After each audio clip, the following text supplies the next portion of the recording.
Good afternoon, good evening, good zinta, good y'all, whatever it may be where you are. I'm not sports cards. I hope you're doing well. Tried this earlier. I was a little low energy. I went and took some IVs and some performance enhancing drugs. Found my buddy Sean Melioish here, and we're gonna talk a little non-sports cards. We may be joined by other members of the Council of Dorks a little bit later. Sean, how you doing tonight? Oh, doing well. Can't complain. I see Sean has his brand new card display that he built behind him over for would you do it over the Thanksgiving? Yeah, the intention was to, since I had a couple days there, was to actually like put it up in that and do it then. But I actually like knocked it out way before it when it first arrived, just because I couldn't just not have a project going. I don't know. Yeah, Sean and I differ in this way. Is like if he has a box that something needs to be built, it gets built right away. Whereas for me, I have a box in the corner of my room that has been there for 9 months on which I need to build something. And I did open the box the other day, Sean. I opened the top of the box. I didn't pull the instructions out, but hey, baby steps, one at a time. You're getting there.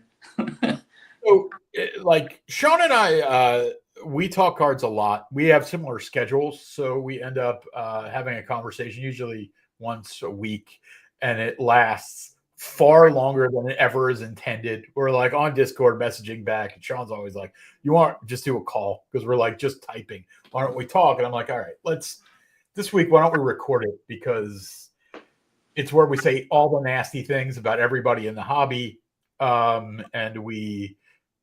Again, say all the things that people are thinking and are too chicken shit to actually say. But anyway,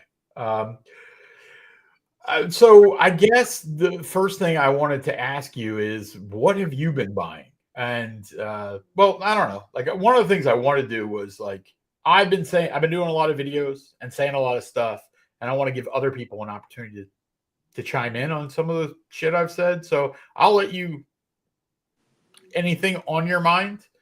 No, what's interesting is I've kind of this whole year kind of toned back buying for volume wise. I mean, definitely not like definitely not like monetary wise, but definitely for volume wise. So I was last year at this time when we all got together, we all had our little things of saying, hey, this next year, this is kind of what we want to do, and these are cards that we want to acquire and things. And I kind of followed that to a T, and was able to like actually sell some cards this year. So which I'd never done before. So, but that was pretty much only selling sports to get into non-sports more. So, it's a good move. I mean, Sean, like when Sean and I started talking to you like a little over a year ago, didn't really own don't many cards, and he is like, as far as high end cards, has like lapped me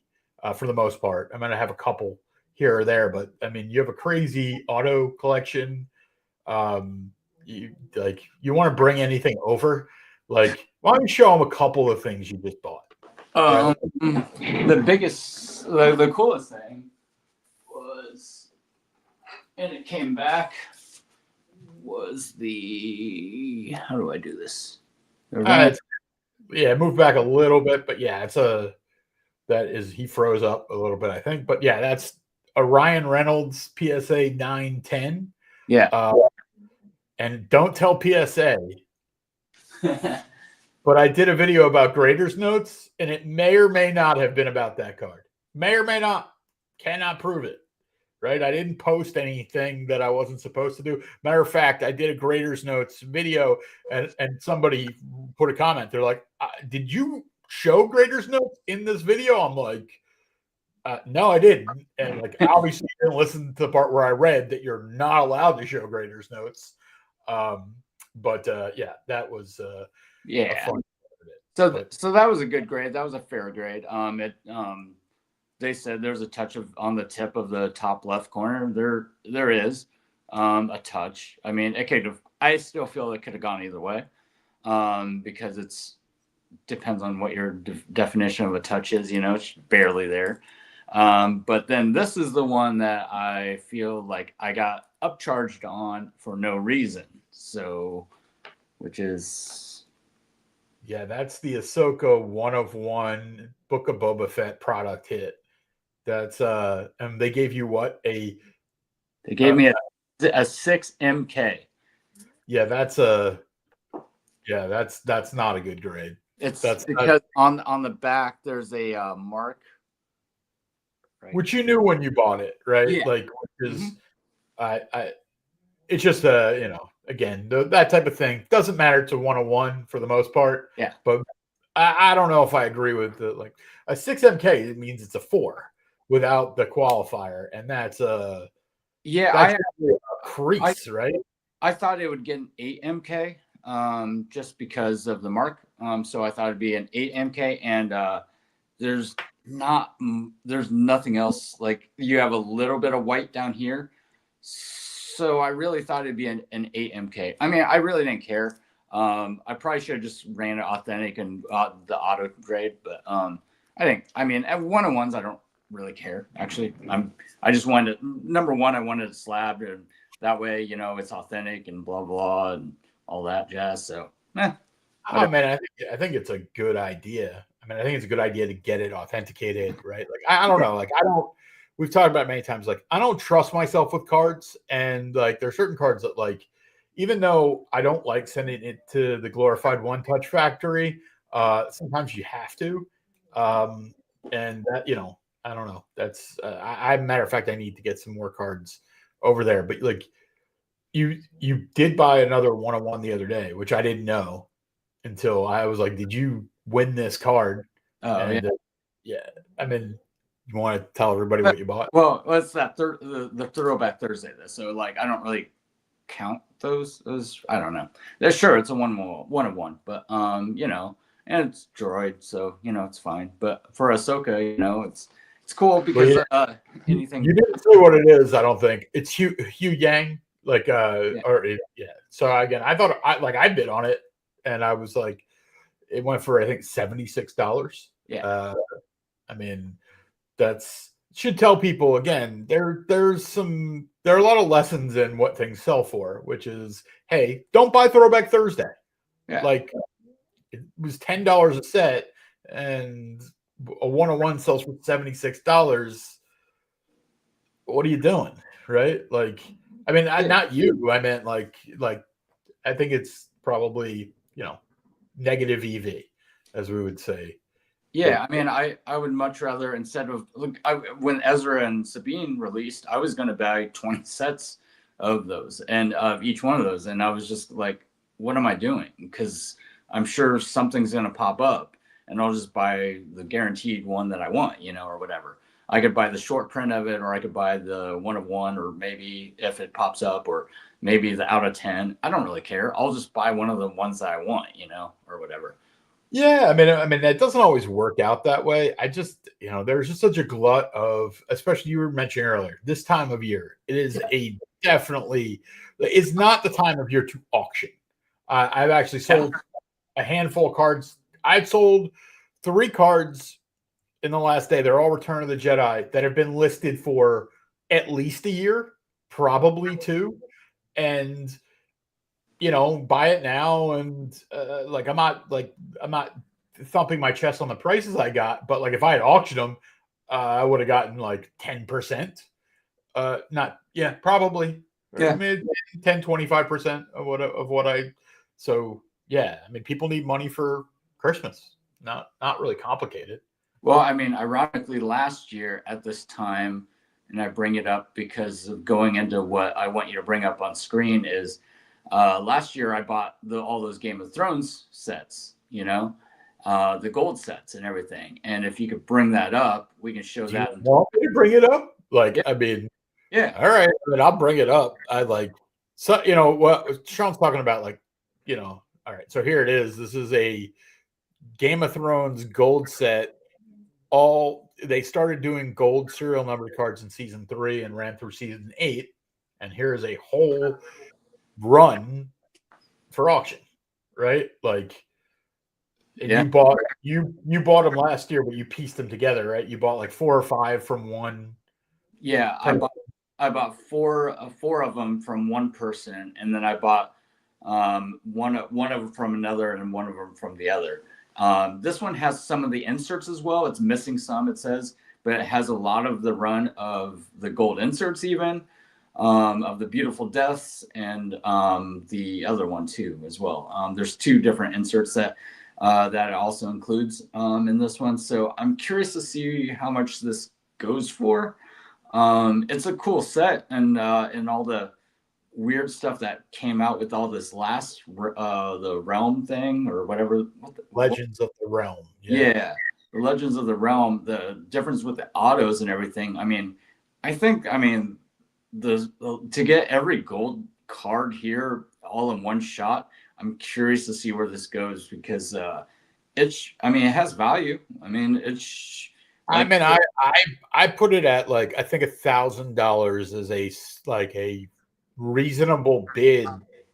Yeah. If you wanted to even make money off of it, like, not like you couldn't flip it the next day, but I think I broke it down. It was like season 3, which is the first serial numbered set, is worth about $500. Then you have the Pedro Pascal, which is worth, I think I said 150. And then the other Daenerys and Jon Snows. How do you get these? Well, you can bid on them on eBay. But again, let me finish one thought, which is like the other Daenerys and Jon Snows are another 350. So it was like 1,000 in those cards, and then you get a bunch of other ones. So these came 1 per hobby box, which is kind of right. Like, so one thing we've learned out of this is that that's how you get them for real, like how you pull them. But guess what? Rittenhouse, they're not up to any shenanigans, but they held back full sets of this stuff. And because I think, what is it, season like 5 through 8? Yep. Are all serial numbered number 2. So every card is 002. And you can't do that. Like, you know, if you did it for one set, and I believe you would ask the person about that, and they said that they knew their dealer, or like, again, it sounded like a Coke deal, because it was like, you got it, Danny, no problem. You know, it sounded like a Coke deal, right? Like that, you know, the person who they bought it from was a huge Rittenhouse dealer, and Rittenhouse held shit back. Like, you know. I mean, my guess is they got the deal on the 5, 6, 7, and 8, and then they just went out and bought a 3 and a 4 to add to it, so they had the run.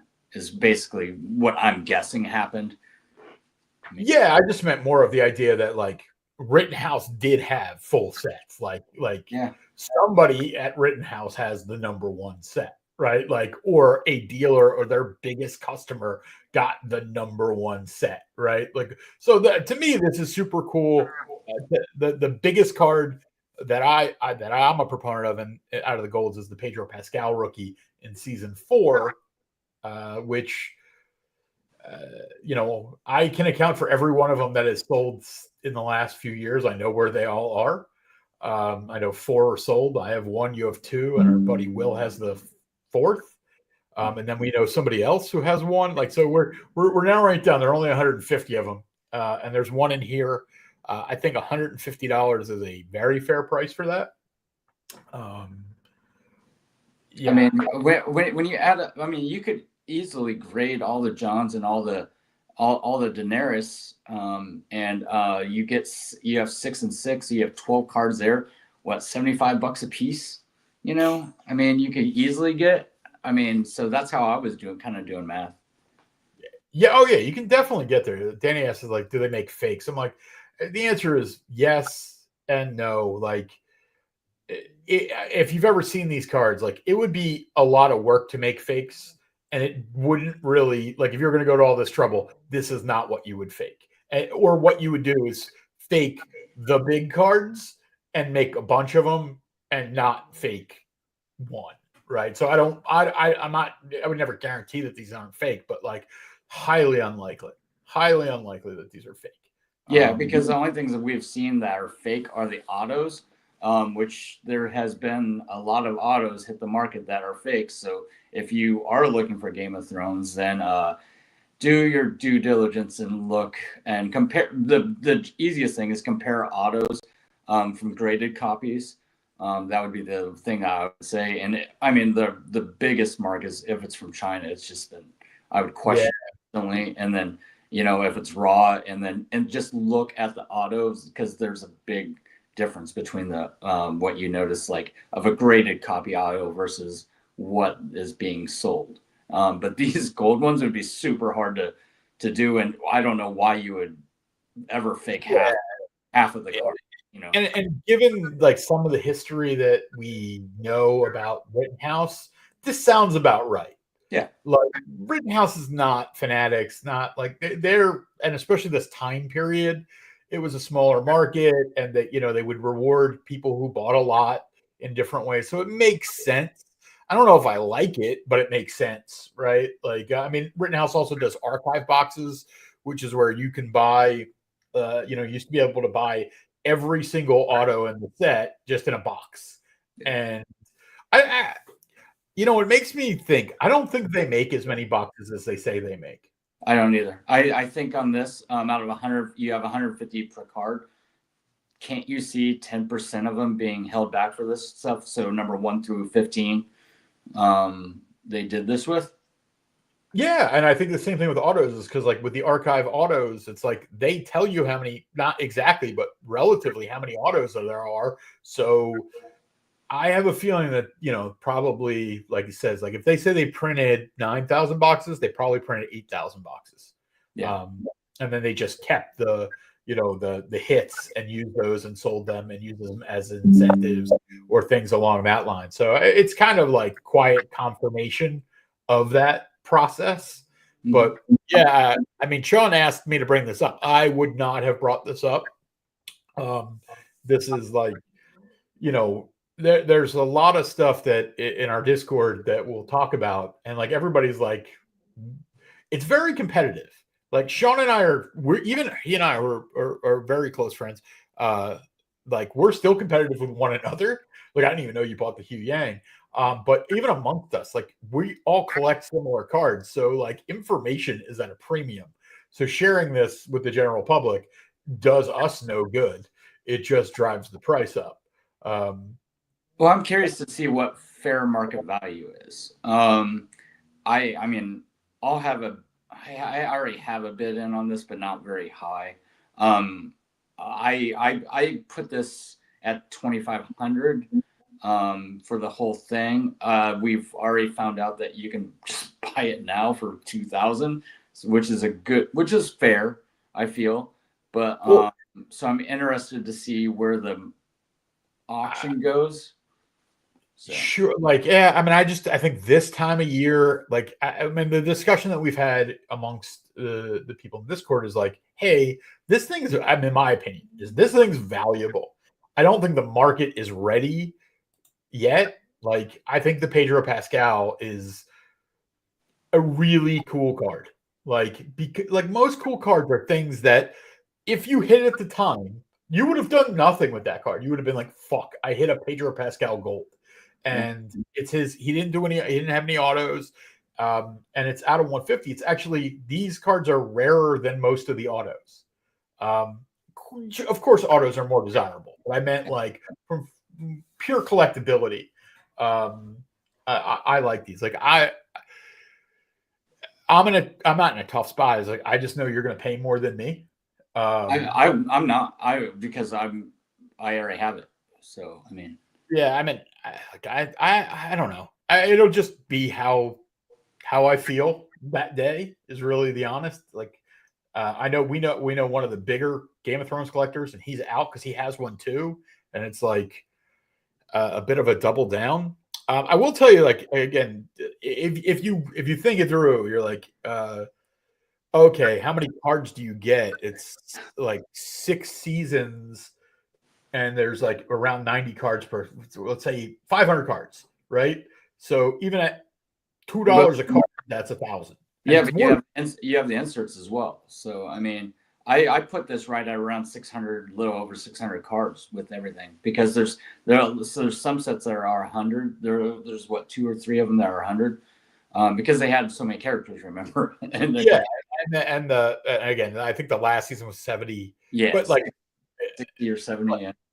if you, I wrote like the first set has a premium to me because it's like there are really no serial numbered Daenerys or any of the or Jon Snow in the first two seasons. So it being the first serial number set, you're talking about a year ago. It's like it's always fun to look back. And a year ago, I was buying Marvel serial numbered cards, and I couldn't buy sets necessarily like this, but I was buying lots and doing the same thing. I was like, okay, here's a Scarlett Johansson that I would pay $100 for, and every other card I'm getting for 50 cents. Yeah.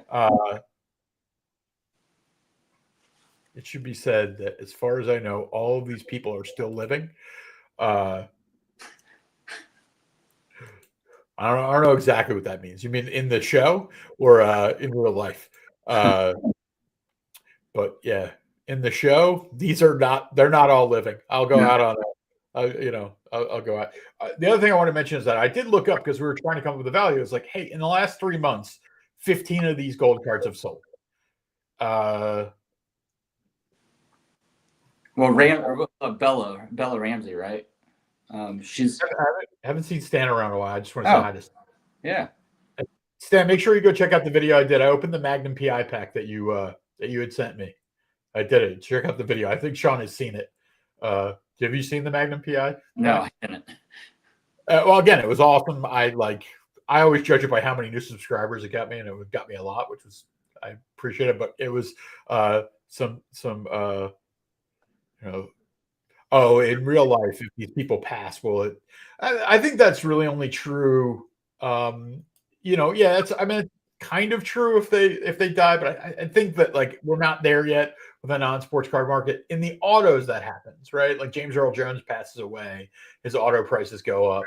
But I think these are, to give everybody a perspective on it, like a hobby box on average, of season 3 and beyond, it's $200, like more. It's really closer to 300, and you get one of these cards. So, to replicate this would be, a fortune. I mean, all I'm doing is quietly talking myself into a larger bid, which is, I mean, for this, I mean, it's just fun to have. I mean, I have it, and I think it's cool because I like seasons 3, 4, 5, 6. There's several of those seasons I love. And the scene cards are actually really cool. I like the scene cards in these too. They have great scene cards. We've talked about that before. Some of the scene cards actually look better than the character cards in some of it. So. Yeah, it's such an iconic show that it's really hard to. Like, I want to look up Rittenhouse Game of Thrones gold card. Game of Thrones gold. This might give me a bunch of the autos and stuff, which is yeah. There are so many cool scene cards, and like when you start looking at them, these are all the autos. Like, I love this one. Like, this is it's showing this because I looked at this and I'm like, boy, I want to buy this. Yeah, I love this scene of Arya and what's her face? God, Brienne of Tarth. Yeah, and you even have Podrick in the back. Like, it's an iconic scene because she actually isn't this where she does the move that she used to take out the Night King? Like, she switched hands. Yeah. I'm not a set collector, and it's such a wonderful thing not being a set collector, because you don't have that. But here's the fucking Pedro. The only other card that Pedro Pascal appears on is this. Yeah, that is a terrible picture of it. They need better pictures. This is the Mountain and the Viper. Great. And when you start getting like, if I buy it, what I'll do is I'll go through it and I'll pull out the cards that I like, and I will not. No, I won't, because the whole number 2 thing, would change my mind. Where you would keep it together. You would have to keep it together. You have to get it together. Like, you have to. Like, I just. But I was mentioning that 15 of these cards had sold. A Bella Ramsey sold for like $20, so that's a Pedro Pascal sold at auction for $80, and that's I think we did gentleman's auction, Will and I, or what something where. But Yep. yeah, It could have gone way up. It could have gone higher. Yeah. There's all the Daenerys and the Jon Snows I've seen sell in the past. They'll randomly sell for 65 to 85. You know, the season 3, I paid 75 for mine. I have a PS9 Pop One. Like the season 3 is like it's different than the rest of the seasons. Like as far as in my own mind, but like yeah, but they don't sell. So like it's like I think it's incredible value. But like if somebody's watching this, they're like, how do you not buy this? Yeah. And the answer is if you tried to sell this, like again, if you probably like just sent it to like DC Sports and was like auction them every one of them, you'd make more money. Like almost like no doubt. Like but you're not like this random Cersei Lannister card. If it were auction, would probably go for $2, right? Like, I mean, Cersei might be 5. You know, I mean, you never know. Like and Arya sold for like season 6 for $30, and I'm like, okay, like I'm not gonna argue with it, but like if it was at auction, it probably would have gone. Who knows? Like I bought, by the way, of the 15, I think I bought 5 or 10 of them, and I paid no more than $2. So, for lots of reasons, but yeah, I mean, I it's a real cool.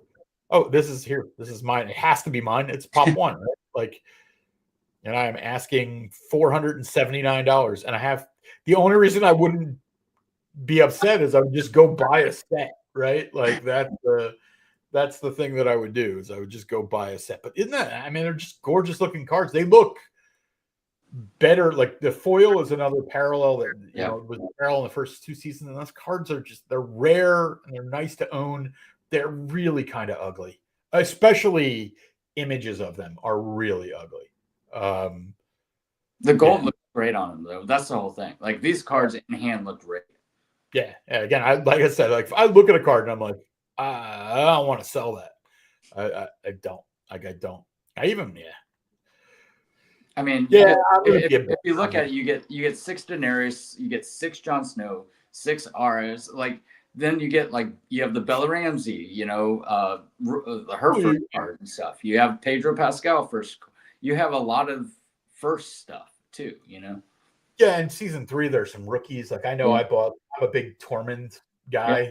I like Tormund, and that's actually the first card. I think he doesn't appear in the first 2 seasons, so it's like his gold rookie. There are a few others like that, but I mean, again, you get 6 Dinklages. Like whoever auction this is should, I'm not saying they should give us a cut, but we're like definitely talking it up. But yeah, you get 6 of every character who survives, and there are some real cool cards from I love there's the Battle of the Bastards card, where Jon is standing in the middle about to take on everybody, and it's just if you like the show, hey, listen, I'll tell you, if you like the show and you have the means, buy this. Like if you're like a serious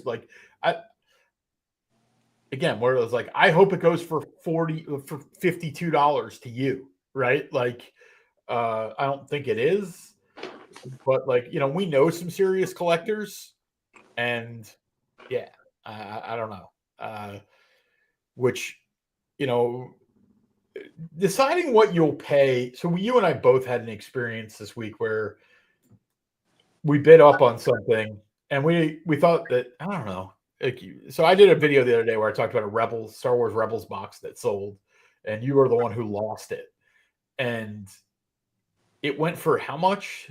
Like 780? Well, it's 787, 87 because I bid 777, 77. Yeah, that's again, I'll give anybody a little inside tip. If you're bidding on Star Wars cards, know that people love to bid 77s and 66s. Yeah. So always bid one rung above that, because I do that myself. And I'm like, I actually did that on the card that I lost the other day, where it was the Mandalorian Enter the Hunter, my favorite scene card, up and out of 50. And I knew somebody who was going to bid, and we're going back and, Dan, why aren't you in here? Dan, don't comment, get in here. The link's in the Discord. Um,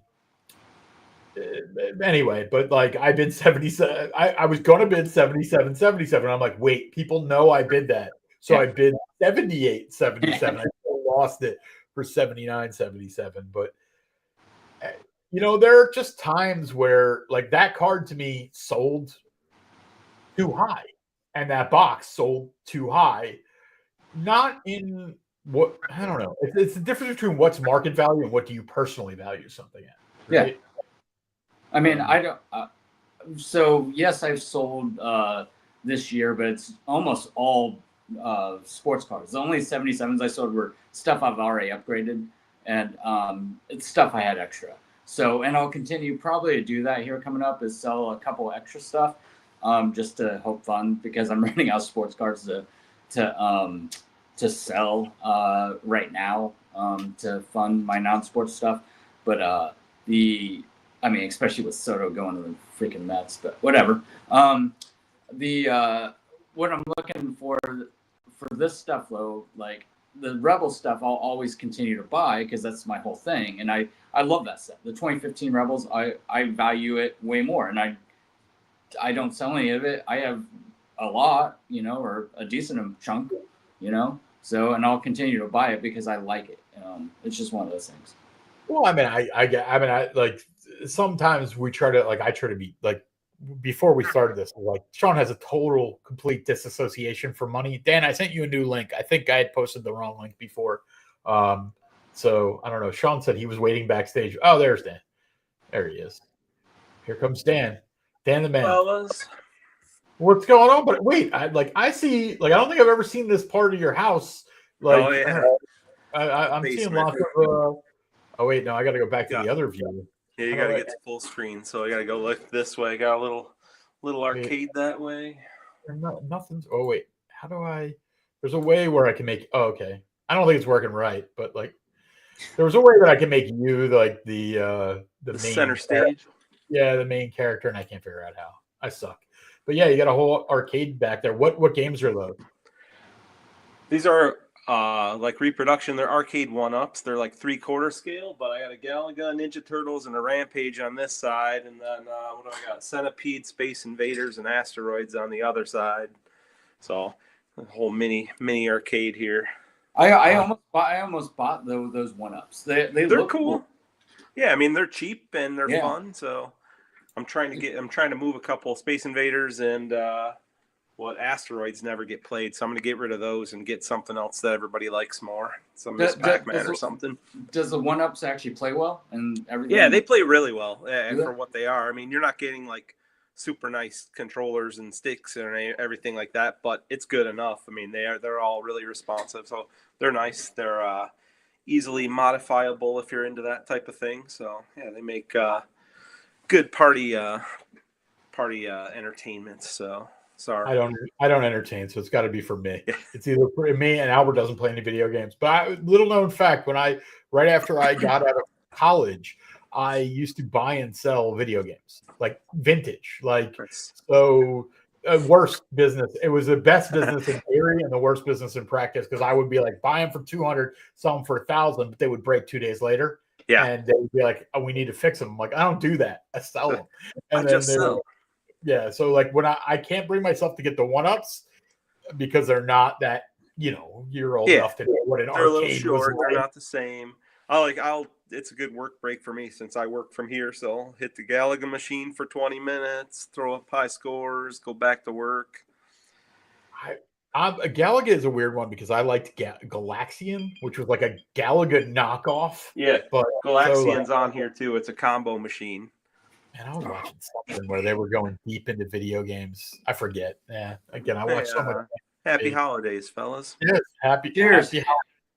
So we were talking about this Game of Thrones set. I don't know if you. Yeah, I was watching. Yeah.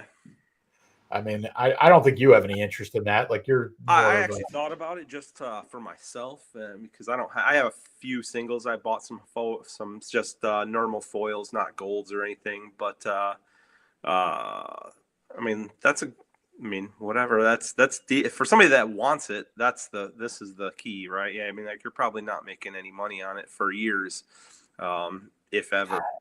I mean, if you wanted to just dump, I mean, everything's about what you pay for it. I mean, you could just dump some of the key cards. Like, I think it would be hard. I think it would be hard, but like, I don't know. It's just like, I mean, you dabble in this. It's like, I mean, more than dabble, but like, expensive cards are just in a weird place right now. Or what? This isn't an expensive card, but it's a big purchase, and therefore, like, it seems like that type of money is being very choosy right now. Yeah. I had to do it, but this made me do a bunch of research when I saw it because since I've only had a few Series 1 singles, I didn't know much about the rest of the series, so I had to look all this stuff up and figure out what I was looking at. It's interesting. Dan, I'll be curious to see who buys it. Dan, have you seen all the like some of the images? Have you gone into like Rittenhouse and looked at like the images of like some of the other series? Yeah, not all of them. I didn't go through all of them the other day, but yeah, I've been to a few of them. They're really cool. I mean, I have this, and so like you have all of it. Yeah, I swooped it up last December. I made some big deals. I packaged 4 of them together from one guy, and then I was like, well, I started off with buying season 3 is what I did, and then I saw a person who just had 4 of them listed, and I was like, well, let's just see. Instead of paying a premium for 1, let's see what kind of bargain I can get for 4. You know how buy in bulk always helps. So I bought those 4, and then I was like, well, shit, now I got to get the 6, and then I just completed that, and that one was cheap, So, I mean, the Rittenhouse products are real nice. I mean, pretty much if you grab any Rittenhouse set, they're all very nice. Yeah. Well, I went over and I just I'm showing. I'm not sure if you guys can see it, but I wanted to show their website because we always talk about it, right, and allude to it's Sci-Fi Hobby. You can go back and look at any product, and they're like, "Hey, autos." Like they don't give you the exact number, but they give you that. But like, they give you all the information. Golds are 1 in this number of packs. Like you want to see an image of like the autographs. It's like here are all the autographs. They tell you how like within the range how many of there are, and if you want to like. You can just scroll over and you can see images of it. Sci-Fi Hobby. I've never been to this website. That looks handy. Yeah, this is Rittenhouse's site. Oh, so that's their site now? Yep. Yeah. Oh. I mean, like under here, it says a division of Rittenhouse Archives. I was just looking at TCDB and cardboard and stuff like that. If you're looking for Game of Thrones or anything from Rittenhouse, go to their site because I mean, you'll get a sense. Like it says, Kit Harington, extremely limited. You scroll up here, extremely limited. They're between 100 and 200 of them. So like it's, I mean, it's one of the things that like led me to really want to collect like the first season autographs because you're like, okay, Kit Harington, first season. I don't even know where he is. Here he is. This is the card here, and you're like Kit Harington, limited lower end, which means they're like. Somewhere between 300 and 500. I thought it was very limited, but what they mean is probably around 300 of those, 300 to 400. Again, kind of a cool thing to have access to. But plus, like when people mislabel things all the time, you double. This is how I used to double check all the images to make sure that season 1 was this, and stuff like that. So now I have almost all of them memorized because I've been through all of them so much. And so, but like I do it for like anything that's a Rittenhouse product. I was like, oh, well, I didn't know this, and so I'll reference it and be like, okay, which one of these is the first, and different things. I just did it actually recently on. Like I mean, I know Dan, you bought a bunch of the Ryan Reynolds rookies. Yeah. Like, you go in here, like they have every model, like they go all the way back. So like if you want to look at Wolverine or whatever. Yeah. I just this one when I was looking this up for Katie Sackhoff, I wanted the first one of that Katie Sackhoff did, and stuff like that. So I bought this one because I referenced it on Rittenhouse to make sure I bought the first one. And because there's so many of them, there's 4 of them out there, and they're all like, oh, this is season 3, this is season 4, this is season 2, and they're all not labeled right. Nice. none of them are labeled right. Battlestar is another one where it's like, I mean, I know a lot of people tune into hear us talk about Star Wars, and we're talking about Game of Thrones and other shit, But like, it's just, I mean, I wanted, at some point I'll do a video about just research, but like, this is what you're talking about, which is like, hey, Battlestar Galactica, there's season 1, and then there's like Premiere Edition, but that's, I'm pretty sure, from Premiere Edition. You go in here and you're like, okay, autograph cards, and you're like, oh, Katie Sackhoff, here it is, right? Kara Thrace, Katie Sackhoff, very limited, so we know what season. We know there are 200 to 300 of them. Like, to me, that is so impactful in, like, especially, this is before serial numbered autographs. So I don't know. I wish Rittenhouse made everything. It's kind of my. Well, up until this last Legends of the Realm set, now we're questioning everything that they do, because once they find something that they make money of it, they just they went way too far.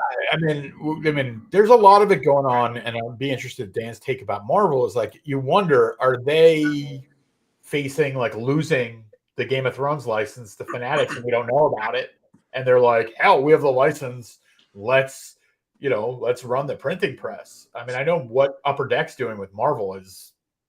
Yeah, I mean, honestly, does anybody care?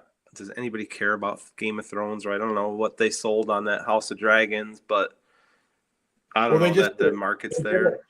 They did it. They just did a new set called Legends of the Realm, which is, and they did, I think, 9,000 boxes, and it's a lot of, it's like 1.8 million in I think sales. Somebody like Rittenhouse is like a fine arts curator. They can do a limited run 9,000 box type thing, right? I don't think Fanatics is going to do a ninth. They're going to want to burn that thing out and print 8 billion boxes, right? And the market is probably, the market is a couple $1,000 boxes, or a couple thousand boxes probably, right? Yeah, I mean, it's hard to say. I mean, this latest release, it's loaded with autos. It's 5 autos per box. Yeah. And the autos actually, they look like the earlier seasons. So I think it damages the value of some of the other stuff, because it's like look-alike and lots of them. And so, are they stickers or on card? Everything's on card. Like, that's another. That's what you gotta love about Rittenhouse. Everything's on card. Yeah, everything's on card usually with them. That's the biggest difference. I mean, that's why, I mean, I love a lot of the products. That's why they did the Wolverine and shit, and stuff like that. Not the Wolverine, the Ryan Reynolds was in and stuff like that. So picking that up was great. And the Hugh Jackman was top, but that was on card. So I mean, there's some major things. The Robert Downey Jr. is Rittenhouse. The first Hugh Jackman, right? That's what you're looking at. Yeah. Did you buy that? Yeah, I've had it. Oh, nice. Yeah. The first Hugh Jackman's tops. The second Hugh Jackman is Rittenhouse. Yeah. It's weird because the Charger. Yeah, Sean was saying that recently that the Rittenhouse one sells for more, right? Like, well, I mean, like, again, but yours is on, like, the tops one's on card too. Yeah. Yes. Like, which is cool. But we don't, like, I think it's the thing of, we don't know how many there are, right? Like, and I like the image better on this one, but it grades tougher because the other one's white. This one's blue, I mean, I think we actually had a conversation about this, because I think it's not just that it's the original Wolverine. When you look at him now, it's like he's not, like, as grown up. Right. It's not exactly how you remember Wolverine, because we're like, whatever, 8 movies deep. There's Sam's. I guess I didn't put the right. Did you not? Dan, how'd you got in here from the link, right? He sent me a new link. Yeah. Okay, I guess I thought I deleted the old link. I sent Sam's the link. Yeah, I mean, I just we're talking about the Wolverines. I think that the original, like the 2000 tops Wolverine, like, Hugh Jackman looks very young. Like, he's not like how you think of Hugh Jackman Wolverine yet. Yeah, it is, but like, it's iconic. I don't know. Oh, I agree with you. It's iconic. I mean, I have the rookie card. It's like, to me, it's the rookie card. But he looks. Oh, this thing looks great. I'm not going to argue with it. Like, I would rather own that than the other one. But, like, I just at the end of Deadpool and Wolverine, when they show the like behind the scenes, he looked so young, right? Like there's Sam. Hey guys. Yo. Don't ruin what you call it for us, Skeleton Crew Key, whatever the hell the name of the Oh, is that show now? Is that right now? Yeah, we did. Just released. Just ended. But yeah, I'm trying to find that image of the Wolverine. Here it is somewhere. Yeah, I don't know. I just think that card looks. Oh, they don't have images of it. Weirdly enough. But It's on eBay. Yeah, you can find it on eBay if you. Yeah, I was trying to use the old. So Sam, you're. I saw you trying to be a bit of a whore and sell your Rot of the Hut for $250. Like Sweet. Yeah, man. That's cheap. I had about 10 different messages for it today. People trying to get me to come down on it, and I said, "No way." You did, really? Serious? I was like, no. I was like, again, I was like, if you want to move it, like I don't know. I mean, no, but it is a real. I mean, that's Variety that was reporting that. So apparently, Rada's going to be in Bando and Grogu, which is pretty cool. I think. It's, I don't think it matters. I mean, the only thing it does is it welcomes in the fact the more of a chance that Boba and Fennec and all those guys will be in it. Yeah, it's definitely a possibility. I kind of think they'll steer clear of all that kind of stuff, but we'll see. I mean, I don't know. I think they gotta get fresh. I have a feeling they get into a pinch, or maybe that's who they end up doing a job for, or something. I don't know. I mean, again, I don't know why you would bring Rot of the Hut in if you're not going to bring in Tatooine and the whole. Yeah. Well, Rada wouldn't. Well, I mean, I guess he could have something to do with Tatooine. I don't know. There's the Wolverine image from the X-Men Origins, but again, not just wanted to show it off. I don't know. I just. I happen to have a Rot of the Hut, and I will happily let it go for the low price of $99 if anybody wants the serial number. Put it up there. The more up there, the better. I would have to take pictures. No, like too much effort. Yeah, I mean, I like again. Like I don't. I saw you. You're such a whore. Like you even like you put up like a raw one for like $7. Yeah. Hey, I also went to ComC and cornered the market of raw ones. You bought more? Why? Because they were $1 and I had $98 to spend. Jesus. But like in this conversation, I have 20. Sean has 20. I don't know how many Dan has. So like we can flood the market very quickly on those cards. But So Sam, I don't know if you know this, but like, how did you not buy the Hugh Yang 101 Throwback Thursday? Like, that's your wheelhouse. Like, no, I mean it's Hugh. I don't collect Hugh Yang cards, but it's from the Ahsoka show. But I don't collect Hugh. Okay. Yeah, I do plan to get one of those raw cards autographed. I'm going to do a send-in autograph with David Tennant. Different strokes for different folks. Like I bid on that card. I was like, oh, I like Hugh Yang, and I like. What did it go for? I saw it, but didn't watch it or anything. Grand total of $76. So not a strong price. The market is. I don't think there's a big Hugh Yang market to begin with. The same set, the Ahsoka photo variant. I think 3 of them sold for $250 a piece. Is that what the auction went? I saw one of them for auction. One of them auctioned for $135 last night. So, but tax and shipping, you're looking at $150. And then there's another one that goes off tomorrow. Yeah, that I'm keeping an eye on. So it's all about character. I mean, Hugh, it's a 1 of 1, but it's a Hugh Yang. I mean, I would rather have. I mean, like again, speculation wise, I'd much rather have a Hugh Yang. Hugh Yang's first card 101. Like I hate Tops now. But it's not his first card. He had cards in 2015 or something like that. I mean, Live I have his autos from Masterwork. Yeah. From 2019. Maybe it was 20. I don't remember what year they were out, but I know he has other cards, so it's not. Yeah. You know. Live action, right? I mean, I think there's a distinction between live action and Yeah, and like 90. Yeah, and I mean, I agree with that, except for like in this case, it's a droid. So what's the difference between a droid and a cartoon? I mean, that's, you know. Sure. I mean, the fun part about all this stuff is that we all get to decide what we like and then bid the amount of money we're willing to pay. And Dan, honestly, had I seen that it was $75 or something, I probably would have taken a stab at it. If I knew it was $75, I would have bid it. Sean won. So Sean. Oh, good Sean, for you, Sean. Cool, yeah. good card. Yeah, Dan, have you been buying anything? What have I bought? I don't know. What do I have over here? Show and tell. I haven't done show and tell. I like this guy. Oh yeah, Punisher. What's that out of? So the golds, yellows are 99.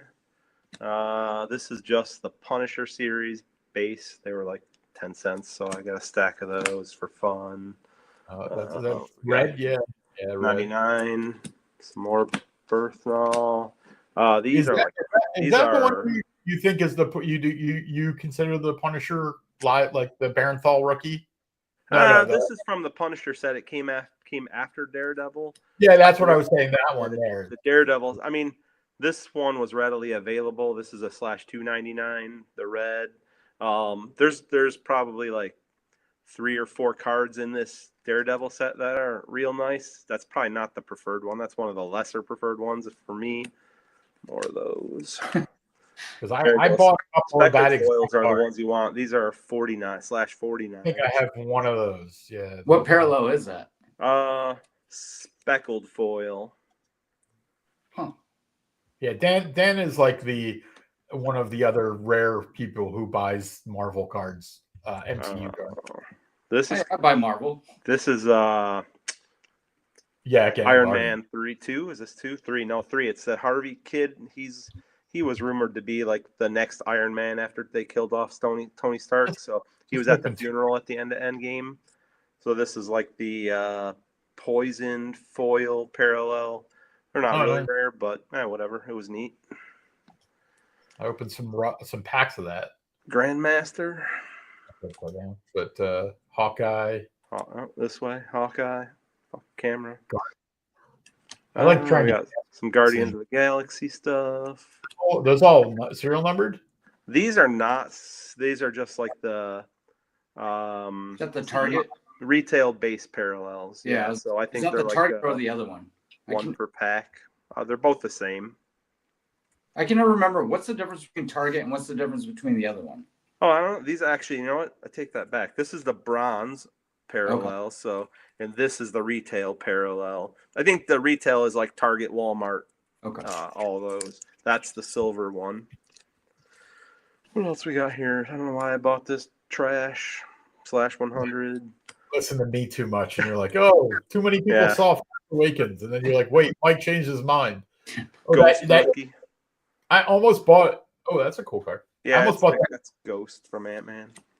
I almost bought that Ego purple that you have in your hand. Oh yes, this one.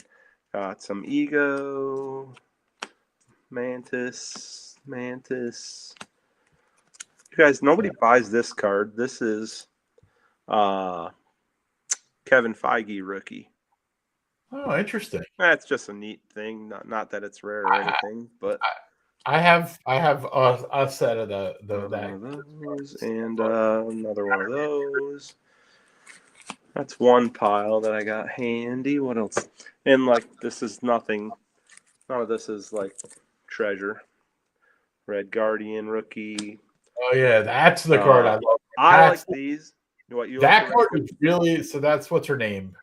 Pugh. What's her? Florence Pugh. Florence Pugh. Yeah. Yeah, like those those. are right. So. Yeah, I have one of those, and like you can't buy them anymore. Right. Like, yeah, you can't buy them. Yeah, you can, but they're like $20. Yeah, I've seen those. I really like I like her. Florence Pugh a lot. I really liked her in that movie, so had to get some Kit Harington junk. So bought a couple of Eternals boxes for like $20.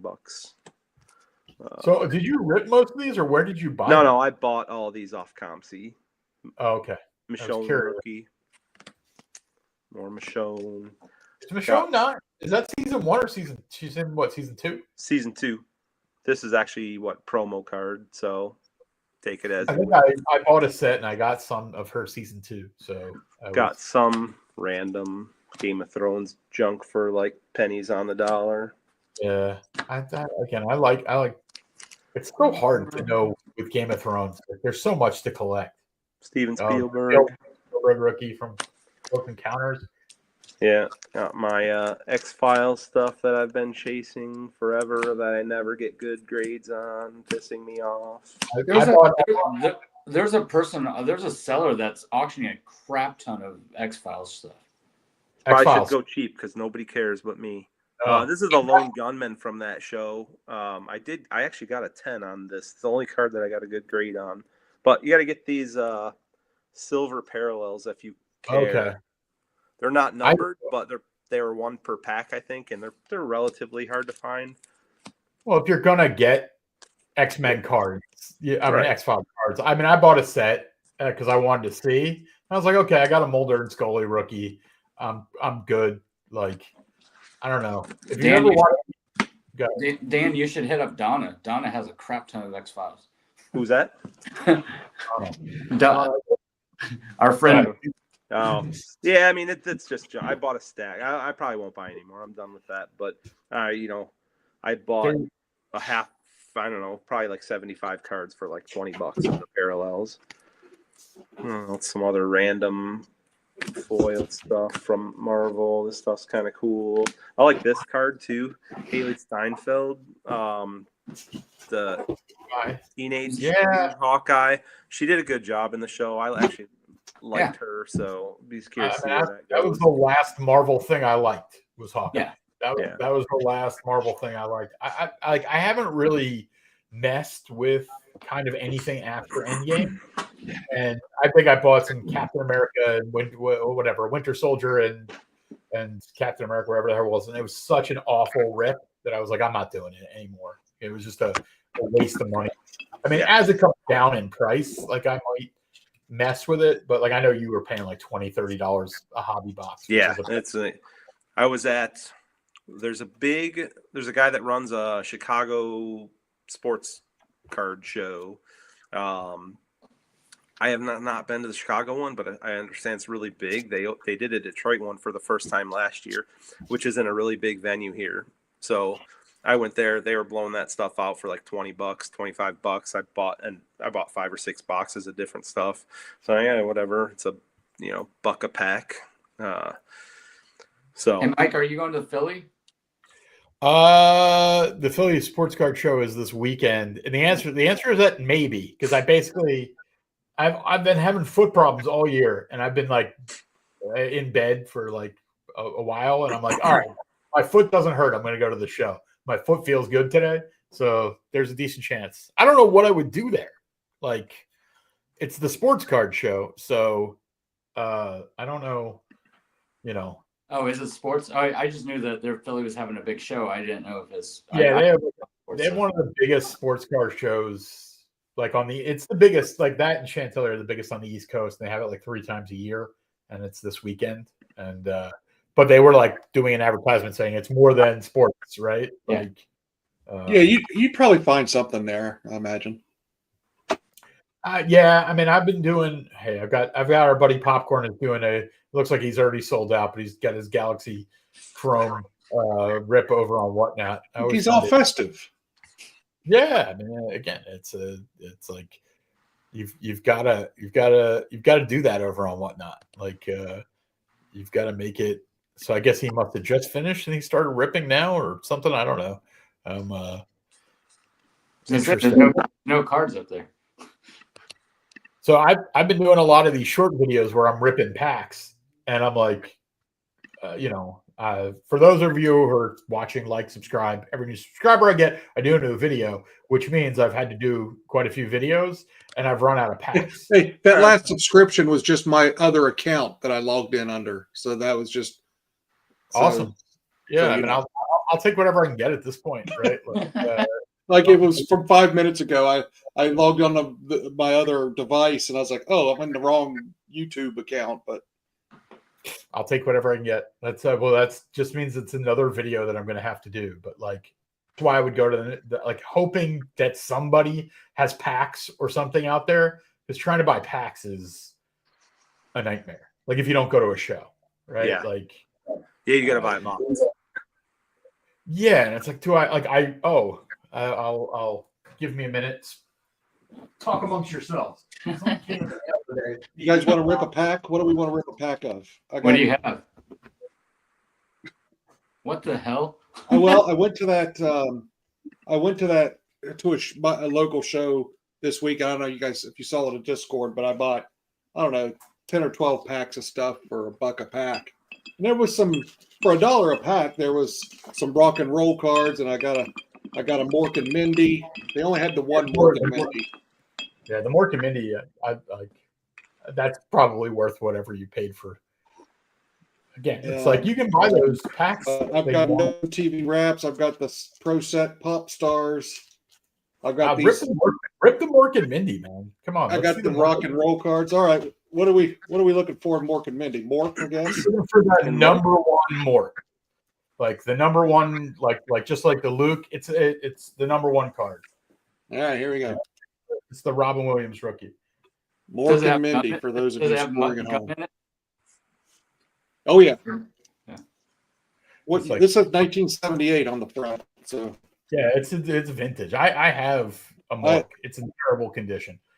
But Sam and his can you see me now? All right, that's an egg. That's the egg. I'm going to turn off Popcorn's live stream. I think it's probably killing the. There we go. That is not it. Is that Arnold from Gary Coleman? No, I don't know.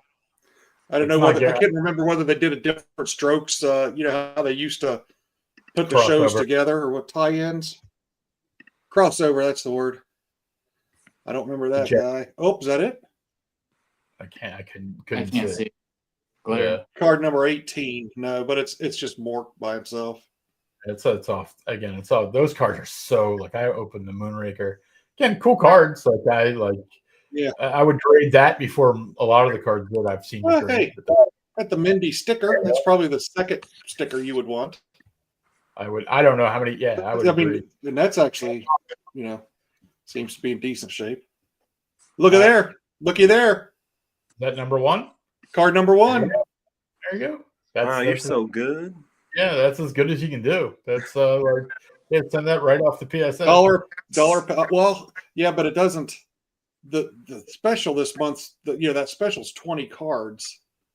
Oh, okay. I mean, I don't have 20 cards to grade right now, to be honest. Really? How? I scoured and tried. That's a cool one.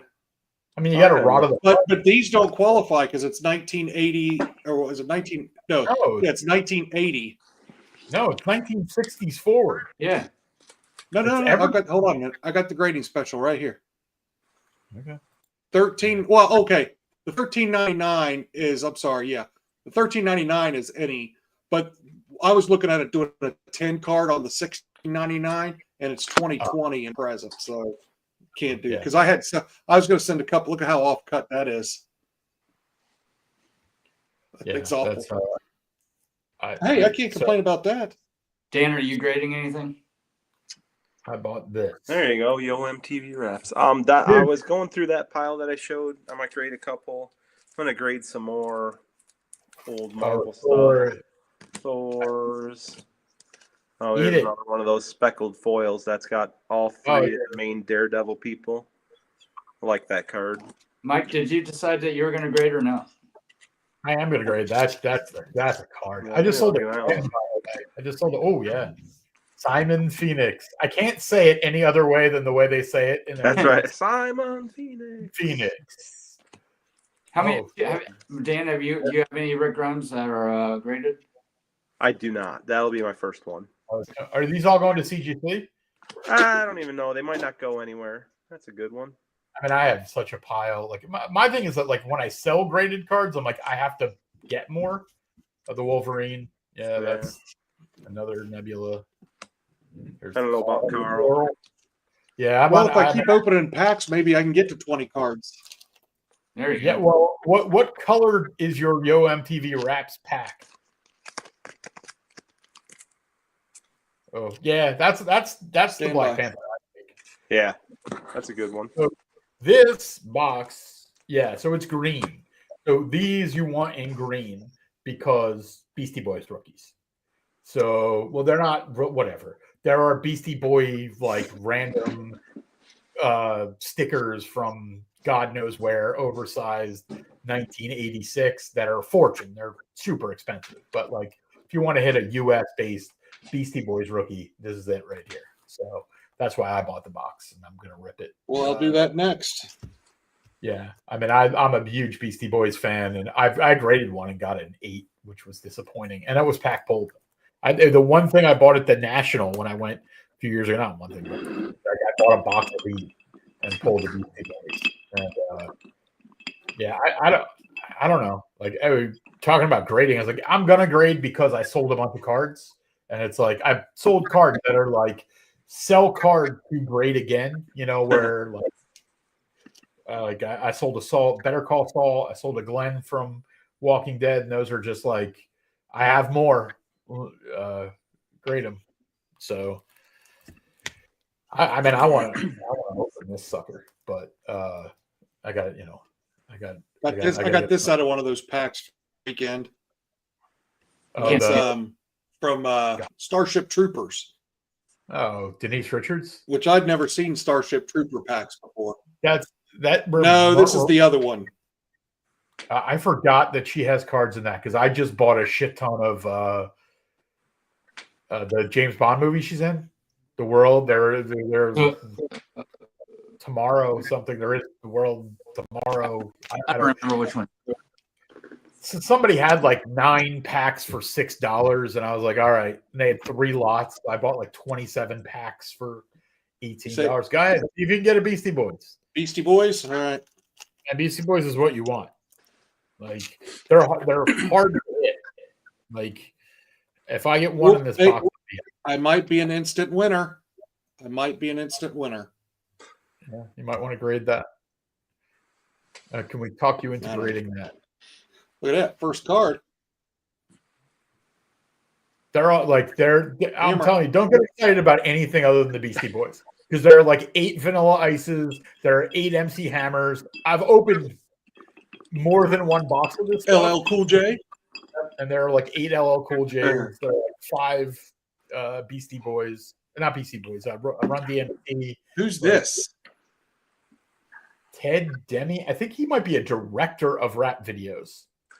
Oh. Is that like Jonathan Demi's brother? My wife's got one old box of baseball cards and stuff in storage in the back room. She's got a box of that in there. I'm going to go steal it from her. Sam, put that back up. Because let me see that card again. Oh, does that have the Beastie Boys in it? No. But I can't tell. Digital Underground. Yeah, there's a more famous rapper who was in that band, but I don't know if he's in that card. Tupac Shakur. Yeah. Was in Digital Underground, but I don't think he was in the cards. But if Tupac is in there, it's more valuable. But I don't think he is. It says Shock G, DJ Goldfingers, Bulldog, Money B, Kenny K, Sleuth, and Humpty Hump. Nope. No Tupac. I would have known, but like I've always there are some cool Tupac cards out there, but he was like about Dr. Dre. That is not that Dr. Dre. Oh, it's a different Dr. Dre? Okay. Dr. Dre and Ed Lover, who did like I forget the name of the movie they did, but like yeah. Three times dope. I don't know who that is. That could be a made up band on Saturday Night Live for all I know. Hey, here we go. Run DMC. Yeah. telling you, that didn't even look like DMC. That looked like I'll tell you what, the condition of these is pretty good. They're not. so weird. I was like, that looks like De La Soul in the last one, and like It was. yeah. Oh, it was? It wasn't Run DMC? Oh, whatever. Yeah. Well, for as far as You see me? since we haven't talked any Star Wars, is anybody here buying any of the high tech? No, there's not a chance. There's like I won't even buy the singles. Like if I won't buy the singles, then Chuck D. I mean, they're like Sam always does that. Where he's like, I tell him what is the valuable card, and he's like, "Dude, is this valuable?" And I'm like, "No." I'm just showing them all. I It's told you. Intertab showing the. Sam's, are you buying high tech? No, I'm buying. I bought 2 boxes of Chrome because they were buy one get one, 2 blasters. They were buy one getting half off over the holidays. I'm like, I'll buy it because I didn't have any. And then I opened them and I'm like, why did I waste $40 on this trash? I figured Sam All would right, be let's the see if one I'm an here. Sam, He's scratching it off. I don't What? care for that stuff. Are you- I don't care are you- for are you buying high tech? pack pulled autos, anything like that. It doesn't do anything for me. So Sorry, try again. I did not win. Yeah, I don't know what I can win. You need to pull Queen Latifah. I am not planning on buying any tech. No. Crap. I'm waiting for I- Throwback Thursday Marvel cards. I'm interested. I mean, I think when they do a real Marvel set, like what they did with Chrome, an MCU set, it's going to be enormous. Like the prices on the UK Marvel set, Marvel Topps Chrome, are incredibly high. I think they're going to go to like 0, to be honest. Like, that's my opinion. But when they do a real MCU set, like they did that, like I think they're going to. I don't know when that'll happen, but I think it'll do real well. It'll be interesting to see. I'm glad to hear that you know, it's hard. Like if you're a Marvel collector, Simpsons doing well. Like, I'm good. I think I'm going to keep that pack. So I'll say this. So I mentioned I've been ripping packs, and like there's some packs that I rip, and I'm like, who the hell cares about this pack? And you'd be shocked, right? Like I ripped a pack of Cinderella, and I got a few comments of like, "Why are you so negative? Why aren't you excited about this?" And I'm like, I don't know what I'm looking for one, and it's again, how much is? Oh, here we got Lee is asking how much is a box of Yo MTV wraps? Okay, so Series 1 you can get cheap. Like you can get those for like $30 usually. The Series 2 usually are like 50 to 60. I think I got this for 30. Like it was an auction that I won. You definitely want Series 2 though. That's what I'd say is like don't buy Series 1. Spend a little more money and get Series 2 because the extra 50 cards. I think Queen Latifah, like a couple of like the bigger names you would want are only in Series 2, and by far Beastie Boys. They're the biggest, and and you can buy those cards. Who's that? Brett Michaels from Poison. I got that came out of one of these rock cards. Well, that's what's distressing to me is like I had all these packs and I've ripped them. Like I had ripped a box of those rock cards, and this isn't the insane person I am. The hits in those they had short prints were the Grateful Dead. So there. I might have gotten one of those. Yeah, there are like 8 Grateful Dead cards. So the Jerry Garcia is very hard to get in high grade, and and there are a few. So I have a couple of Jerry Garcias. I most people that collect music stuff like the stuff that's like outside the country. I'm not into that. So when I went to that, I was mentioning that Chicago Sports Card Show. So it's what do they call it? The Chicago Sports Spectacular. Yep. So they started the Detroit Sports Spectacular last year. They're going to do it again this year. Apparently they did pretty well. But there was a guy there. His booth was all music cards. I was really surprised how much stuff. I mean, he had everything there. It's valuable and rare. It's just like I think we have a hard enough time telling the story of the cards that are readily available, like we talk about, and those are just, even the people who are really knowledgeable will be like, I just found out there is a Nirvana card before this card, and it was issued in Argentina on the back of a 7-Up bottle, and it's like, I get it, like it's cool and it's rare, but like it's to me it gets a little exhausting. Like, Are these those, Mike? Is this what you're talking about? Is that Grateful Dead crap? No. They literally, Okay. it'll be honest. Okay. It'll be apparent. Like it's either one of the members of the Grateful Dead, or there's like a steal your face, or I don't think they did the Dancing Bears. It's like the classic Grateful Dead logo. Dan, you find my Rebels cards yet? I don't even know. Like, I have no idea. Like, I'm so disorganized on cards. I actually bought some new BCW plastic containers I got to break open over the holidays and sort things. So I was like, how many cards do you have? Like, honestly, I don't have that many. I used to collect cards a lot, and I just started again in the last few years. But I mean, I don't have a ton. There's one. I mean, there's like 5 boxes. They're either gone or they're in one of the 5 boxes that I've looked at 5 times. So I have no idea. Dan, you only have 5 boxes? I mean, I've got more than that, but Sam, you can show that card. That is the Bob Weir. That is the second most valuable card that you could pull out of that box. I was gonna say I knew I had, because when I was opening them, I was like, great, look, you got Megadeth and Poison and Skid Row and Motley Crue, and I was like, Grateful Dead. It just I'm clearly the only Grateful Dead fan amongst us, because it's like Bob Weir is like, Bob Weir's a big deal. Like he's, it was Bob Weir and it was Jerry Garcia and like obviously the other members of the band, but like Bob Weir's a big deal. How many people are watching right now? 11, but they come in and out. Yeah, that's actually good for us. You do a giveaway. Give some stuff away.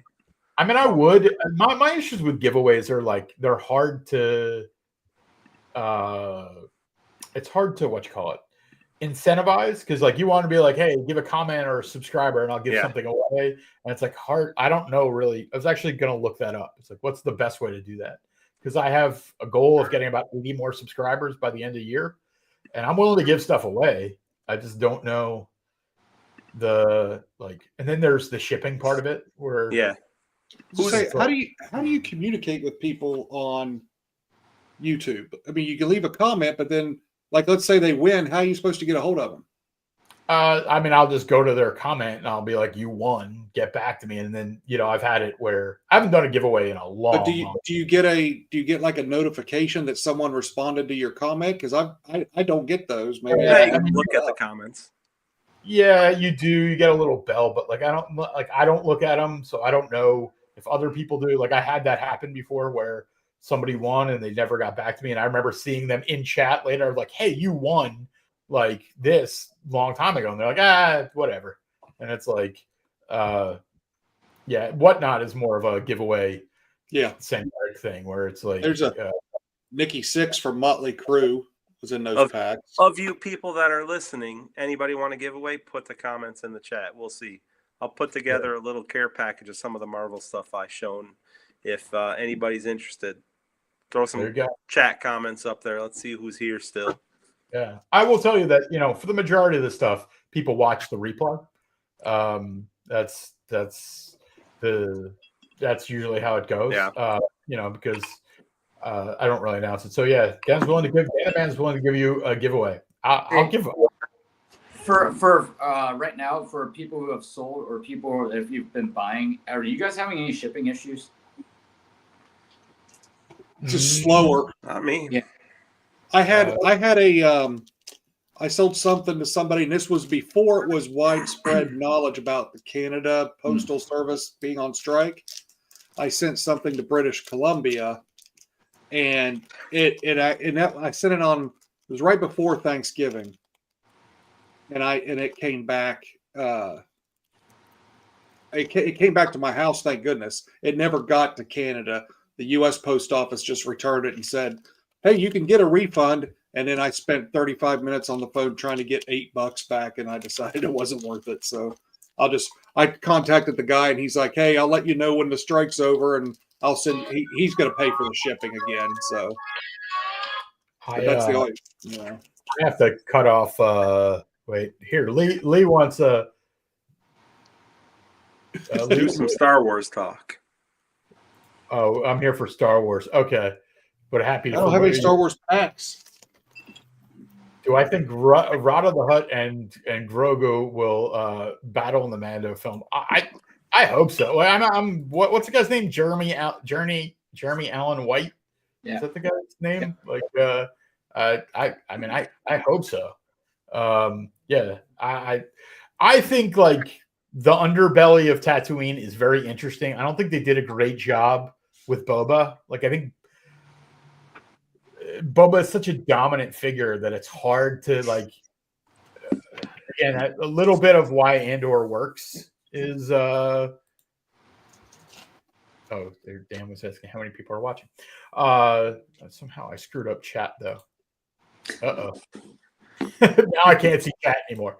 Because I looked at Dan's chat and now I don't know how to look at regular chat anymore. Oh wait, there we go. I don't know. I mean, Ryan and I compete for Mando cards, and Ryan beat me out for the Enter the Hunter the other day.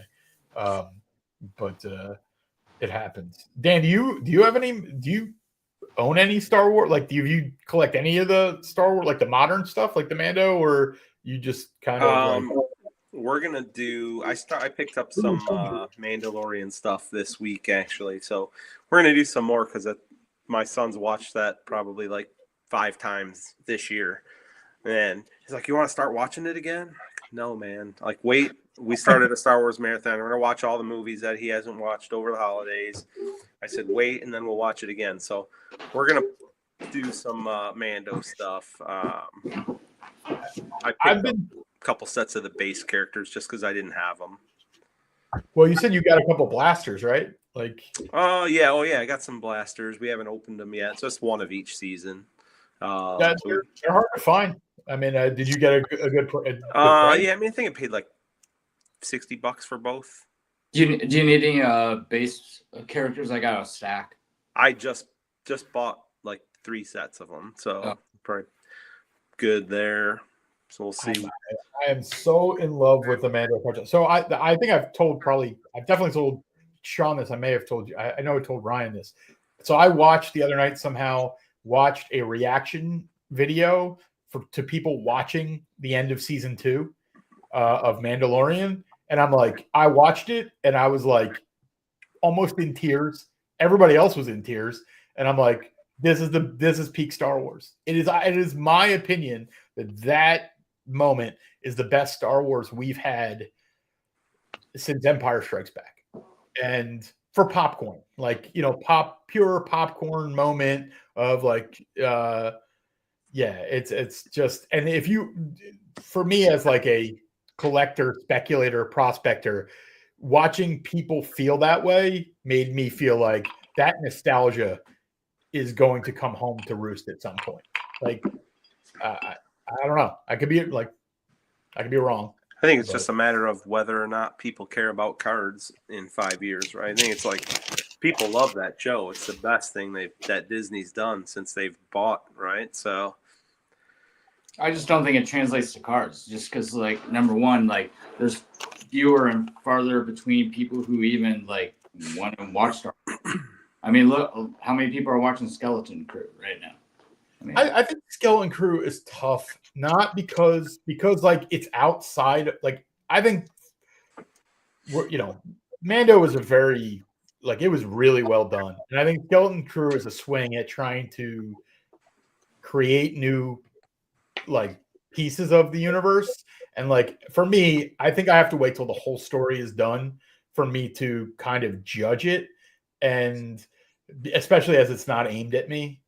But like, I agree. Like, there's no buzz about Skeleton Crew, right? No, it's the whole thing is we had so many shit things one after another. I mean, people just don't like. We used to like just say, "Hey, there's something coming up from Star Wars. We're all gonna watch it." We don't have that anymore. You know what I'm saying? I kind of agree. I think that, yeah. I mean, the Acolyte wasn't the Acolyte was I think bottom. I really do, but like again, Mando season 3 was not great. Like I like it better the more I watch it, but like compared to season 2, it pales. So like, Yeah, I mean comparatively, but it was still pretty good, right? It's still better than every other show they made. I like Boba. I liked which a lot of people didn't. I liked Mando's 3. It was fine, but the Obi-Wan was complete shit for me. And then you follow that up like with hit after hit of like just crap after that, and it just all cratered. And so I can see why people just don't like. If Star Wars releases something, we all used to just go, oh, cool. And we used to, like Ahsoka was releasing. We all got together. We were all having watch parties. We were all doing all this stuff. And that was shit, I think it's the same way for everything. It was the same way. They went too fast, right? Streaming went too fast for everybody. They did the same thing with the Marvel shows. They all kind of sucked. There was a couple that were pretty good. You have Deadpool to bring it out, though. They're feeling it out. Right. I think Marvel actually was worse than I agree. Because it was just like, well, they put more out. They put more out too fast. There was probably twice as many Marvel shows as there was Star Wars, right? At least. Well, plus they had like Eternals and shit like that. Yeah, the movies sucked. The shows they put out, for the most part, sucked. But I think it was a learning experience for 2 years, and I think they'll get back to it now. Yeah, I think what is the Thunderbolt? Like that looks really good to me. Like Thunderbolts looks like it'll be all right. They changed the name to Champions. Yeah. Yeah, it's a good move because like Thunderbolt sounds like a kid's cartoon. Like it just doesn't. Now I'm not saying I love Champions, but it's like, and it looks like they're just dumping the Captain America movie. Like it's in February. They're like, this is gonna. They're like, nobody's happy. They're bringing Chris. I mean, that's why they're bringing everybody back, right? They're gonna circle the wagons. They're gonna bring Chris Evans back and bring Robert Downey Jr. back, and see what happens. Bring Josh Brolin back. Well, you had Deadpool to do that for you. That was the whole thing. Deadpool like reunited everybody and said how great Marvel is now. Well, he landed a lot of planes, like in a sense of like Loki and losing Kang was a problem, and it's like, and also the idea of like bringing X-Men into the fold and also saying, hey, there are all these timelines and we're going to take all this mess that we've made and we're going to go, okay, we can extract this guy from over here. It's like, okay, we can bring anybody back we want, but maybe we're only going to do it once to hit the reset button and be like, okay, on this timeline, Iron Man becomes Dr. Doom and or whatever, however they're going to deal with that. Yeah. I can't imagine he's not going to be Iron Man that becomes Dr. Doom. I don't know. I mean, you're more of a Marvel. I just think the casual person's going to be like, wait, he's Iron Man. How is he Dr. Doom now? Like, it'll be interesting to see. I mean, I would prefer they did not do that. Just let him pass on the Iron Man stuff and just let it be a new character and see how it washes out. That's a massive contract, though. I mean, that was crazy. The new contract he signed, I didn't look into it. So what did it they announce the number of films? There was a lot in there. I don't remember exactly, but I thought it was only one movie and it was like $80 million. Yeah, it'll be 2 movies. Yeah, at least the 2 Avengers movies, I would imagine. And then unless they kill off Doom right away or have a different Doom take over, which I don't know that they do that. It's got to be more than 2, I would think. The speculation. It's so hard. Like, again, I brought up Mando season 2, and like the reason that ending is so good is because it's like everything comes together. Like it was like Luke fucking Skywalker shows up. It's like they never did anything with Luke. So like the payoff wasn't what happens with Luke. It's that Luke saves the day. And it's like, I think everybody kind of wants that moment, but like the actual payoff didn't happen. And that's like, I think with Marvel did such a great job. I said landing the plane. Like Endgame was so good at bringing it all together that like It's this guy, right? It's this guy. Shuffling through my stuff here, but yeah, it's that guy, right? Star Wars doesn't have that guy. Yeah. That guy. Star Wars has a crazy lady who doesn't know what the hell she's doing. So, right, that's they need a visionary. Like, so Marvel's got stuff getting revamped, and theoretically they're getting back on track. Star Wars needs to get something out to get them back on track, right? They need to get that Mando movie out or something. Andor season 2, I think. Andor season 2, right? Yeah, I don't think that's for I think it's enough for the base. Like, I think they're going to play to the base enough that it'll carry them to there. But like you said, Kevin Feige, or however the hell you pronounce his name, it's like he messed up quite a bit. Like, I mean, he did a great, Star Wars doesn't have anybody who did a great job. They have Favreau, right? Like, they have Favreau and Filoni, and I'm not I think Filoni should be relegated to animation, and I think he would do an amazing job. Like, I think he's an amazing guy to run animation. I think live action may not be for him. And because he's like head creative, right, Sam Filoni? Or what's his title? Sounds like you're talking about I don't remember the exact title. Yeah, he's second to Kathleen Kennedy, right? Creative. All the storylines has to kind of go through him. Yeah, not Andor though, which was good. Yeah, he didn't get Andor was before his promotion, I think. Yeah, whatever the guy's name, I can't think of his name now, was like he built everything into his first contract, where it was like, Tony Gilroy is like, I'm gonna do it this way, and fuck you guys. So Ryan asked earlier about Skeleton Crew. Tonight, new episode just came tonight. It was good so far. I from what I can gather on all of my internet feeds and stuff that come in, is that pretty much everybody likes it. There's not a whole lot of whining and complaining about it, which is good, which is what Star Wars needed. It's not, I've seen articles where, it hasn't kind of caught on yet, with the general, it's not drawing a lot of numbers, but I think that it'll be kind of like Andor season 1 was, is once the whole thing's out and people say, oh, hey, you ought to watch this, it's really good, people then go back and watch it and enjoy it, kind of like they did with the Andor. Because when Andor was out, week by week by week, it wasn't received all that great until maybe the last 2 episodes. I think I think they're different. Like, I mean, I'm not going to argue that Andor wasn't didn't have higher viewership, but it was critically very well accepted from the beginning. I think that part of that was they did a good job of prepping the critics and the people that were like, "Hey, that's exactly what Skeleton Crew is." Skeleton Crew's critically widely praised. So Andor and Skeleton Crew are right. I'm not saying the stories are the same or related, but their trajectories are the same. Sure. I mean, you might be right. Like I said, I need the difference between the two is that, coming into Andor, we had something, right? It was more in Star Wars canon. So it's like, hey, it was able to fit inside, and it was building off something that we were familiar with, but not too much of. Whereas with Skeleton Crew, it's like, there's not a lot. Like, again, you've seen another episode than we have. I've said it a couple times. I still think Disney Plus screws up by not doing the Netflix model and dropping the whole season of this week by week stuff. For a show like The Mandalorian, where every week of The Mandalorian is sort of its own little, adventure, and so it does better as a weekly show. But all these shows that have been released, every week it's a cliffhanger, and it's exhausting. I mean, it's kind of tonight. My wife was watching.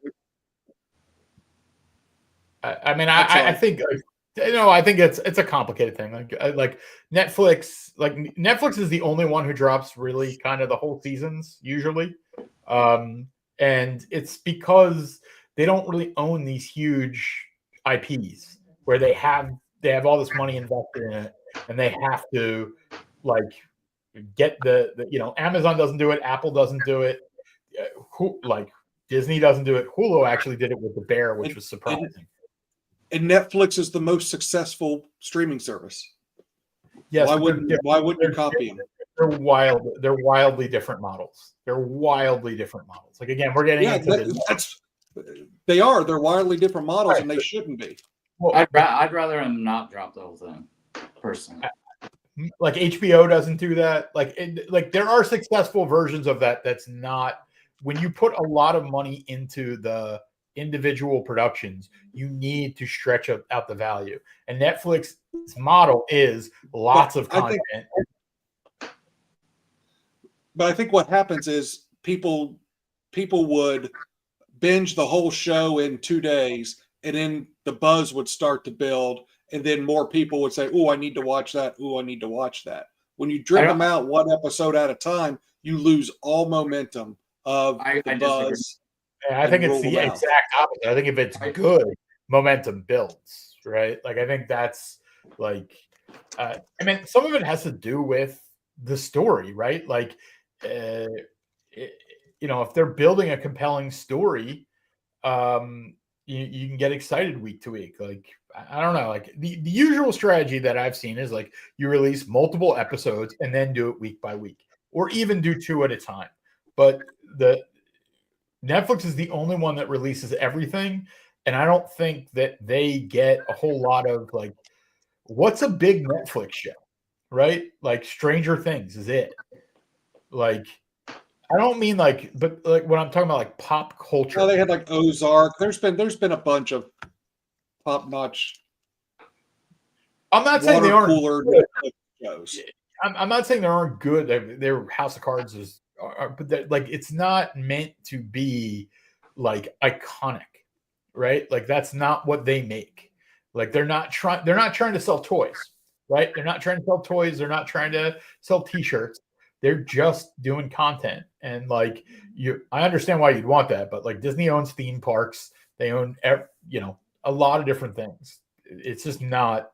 I would much rather week to week, just because you release it, then all these YouTuber type people, they do a thing on it, blah blah blah, and talk it up. Everybody else, magazines, everybody has time to write about that one episode, everything like that. I think that builds more steam than anything, because that's what happened with Penguin and stuff like that to me. And plus, for me, I would like to have something that extends more than like a 2-day binge or whatever. I like the fact that it slows things down and makes you excited. You're the one who Sam's that said, "Hey, wish they would release something week to week." Well, that's what the fuck they're doing. You know what I'm saying? I brought it up earlier, but I'd argue like the moment in The Mandalorian, like the end of season 2, like if we didn't have that whole season to get there, people don't watch it at the same time. There's not that kind of shared experience. And there's not that ability for the buildup. So like, I as a viewer wish they would drop it all at one time, because I just want to watch it. I don't want to wait. But for the sake of, I think, creating marketing, I think it's necessary to do it. Here's the thing: there are so many choices for people to watch now. By dripping them out week by week and stretching, 8 episodes into 8 or 9 weeks, or in case they take a week off for a holiday or something, but or even compacting it into 6 weeks, that's too much time for people to lose interest, get busy, and not come back to it. All I can tell you is tonight, my wife, who doesn't give a shit about Star Wars, after the episode ended, she's like, "That's it." Because it ends on a cliffhanger, just like every damn episode does, and it's exhausting. It's annoying. That's different, and then they're not doing their job, right? Like because Sean brought up the Penguin, which is a great example of here's what HBO did, and HBO created an amazing series that I think is one of the best things they've done in a really long time, and they didn't do it. And there was buzz around it, and there wasn't this huge kind of like, hey, everybody watch the finale together. But like, I think if you do your job, that people like, of course, nobody wants to wait, but like you do that. There are just a lot of reasons why you do. But here, like when you have week to week, there's several of us who we got together for like House of Dragons. They would release once a week. We could all get together once a week, watch this thing. And when it might not even be on the release night, and stuff like that. But you can do this, and stuff like that. So you can plan events and stuff like that. If you drop it all at once, I mean, it's just all or nothing. I don't know. I would prefer that they release them one by one, as long as they're good and stuff like that. And if they're good, who the fuck cares if they release it? That's the part that I where I Right. go, which is like, I mean, if they're obviously, good- dropping everything at once didn't work. They already proved it didn't work. So, right, they're going back to the well, and seeing if people catch on to. When did it not work? I don't think they've ever dropped it all on Star Wars. Well, in general, the other shows, right? Didn't first season of Mando drop all at once? No. Yeah, they dropped Empire, all the Tales of the Tales of the Jedi. Well, those cartoon are stuff. like an hour long total when you combine them all together. That's a little. I just think it's not their model. Like, I think they need to get more mileage out of what they do. They spend more money on it. Like, it's not really complicated. It's like if they drop it all in 1 month and you didn't like it, you don't have to subscribe next month, right? The people are going to subscribe for 3 months out of the year when they drop each show and then cancel in between. The stuff doesn't cost pennies to make. Yeah, I mean, too many people write like stuff during that week after an episode, and too many bloggers, YouTubers, whatever, talk about it. That does more of a service to creating anything. I mean, if it's shit, it's just shit. Yeah, I think you guys are blinded in our own world. You're not. No, not at all. I'm not blinded. Well, when you're talking about YouTube reactors and stuff like that, you know how many people watch that? I mean, that's not what normal I mean, I do. That's all I watch is that crap. So, I mean, I'm not dissing anybody for watching that because that's what I do. But I'm the weirdo. So you got to, if you're trying to draw in a larger audience. That's exactly like, to create buzz, you need time. If it's like, I watched it and it's over. Like, I remember season 2 of The Bear, which they did drop all at once. And I went to a friend. I was like, watch it now. I was like, because by the time the buzz takes over, the buzz is going to run this over, meaning like it's going to be all this incredible press and your expectations are going to be blown. So even a great show, it fucks it up if you dump it at one time. Yeah, buzz is 2 weeks and then it ends, right? On to the next big thing. It's just, I mean, again, as a viewer, I'm like, okay, Andor's ready. Give it to me tomorrow and give me the whole thing. Of course, that's what I want. Like, give me fucking early footage of the Mando movie. Like, I just want it now. Like Veruca, whatever her name is, Veruca Salt. It's like, Daddy, I want it now. Like, I just want people to actually sit back, relax, and like chill out and just like enjoy something that gets dropped every fucking week. Everybody's too ADHD and fucking wants everything now. And I hate that. It's too much because you watch that all and then you got to wait at least a full year before it comes. And then you're like, oh, I guess I got to rewatch it. Yeah.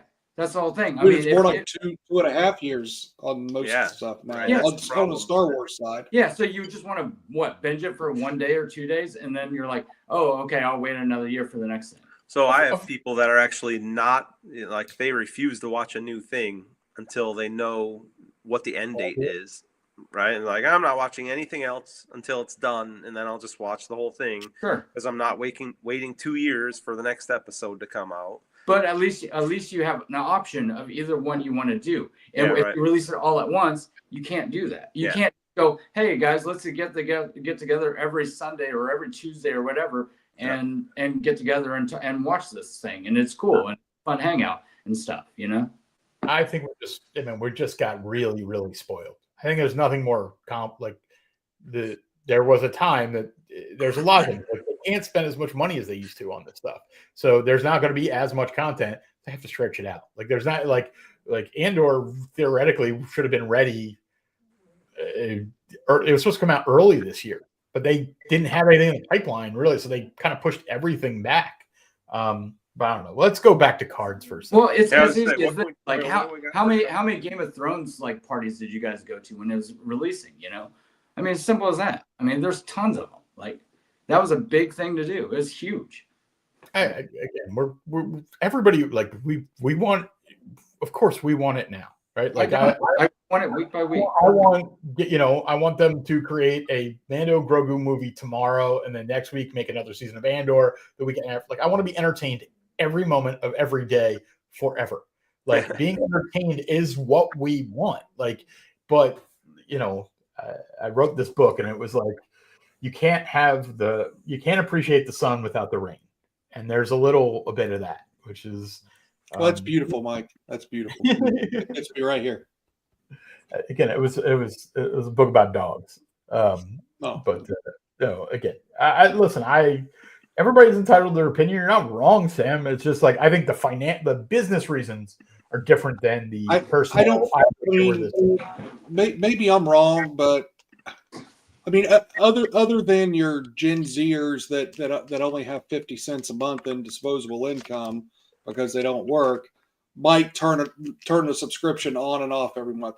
But when you get to a certain level, and that's the people who buying subscriptions, I want to stop you right there. You're not going to turn the subscription on 1 month and on another month, off 1 month, on another month. I'm going to literally call out one of our friends, which is like our buddy Peter, who he's like, I literally just canceled and then I rebought so I could get the bundle for $3. And I know Peter's not hurt from, like, again, I'm not speaking out of school, but like it doesn't matter to him. But like everybody like doesn't want to waste money, right? Like I get what you're saying, but I actually don't think that's the way it is in this world. I think people actually, given how many subscriptions we all have, we're all looking to be like, how can we trim a few of these out of here? Okay. And here's my point, then we can move on to something else. The Mandalorian works on the week-to-week basis because each episode is sort of its own adventure, has a beginning, middle, and end each episode. So that works. All these other shows, one of the reasons why nobody likes them is because they have to take a longer story, an 8-hour story, and cut it up into pieces into these episodes, and it affects the production. It affects some episodes are 60 minutes, some are 25 minutes, some are and they're choppy, and you have to take on a whole different writing style and everything like that when you're doing episodic stuff.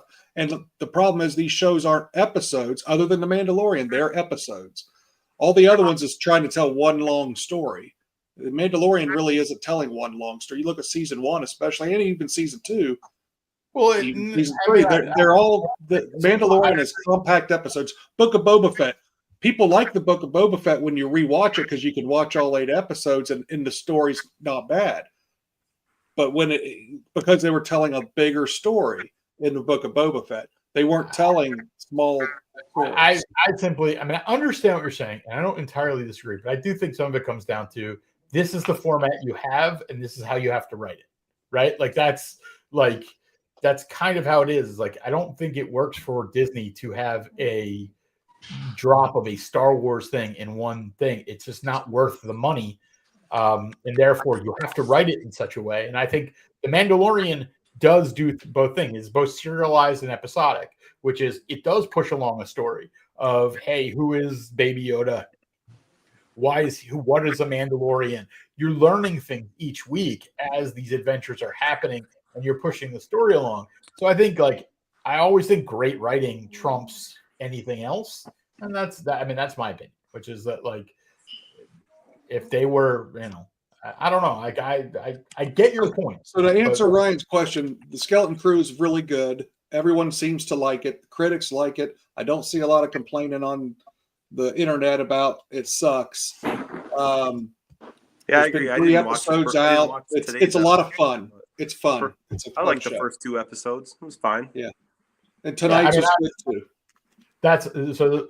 Jay Maxio, I don't pronounce it. Mainly gives you vibes of the old Western '60s show, The Rifleman. And I would say I agree with that, and I think that's very intentional.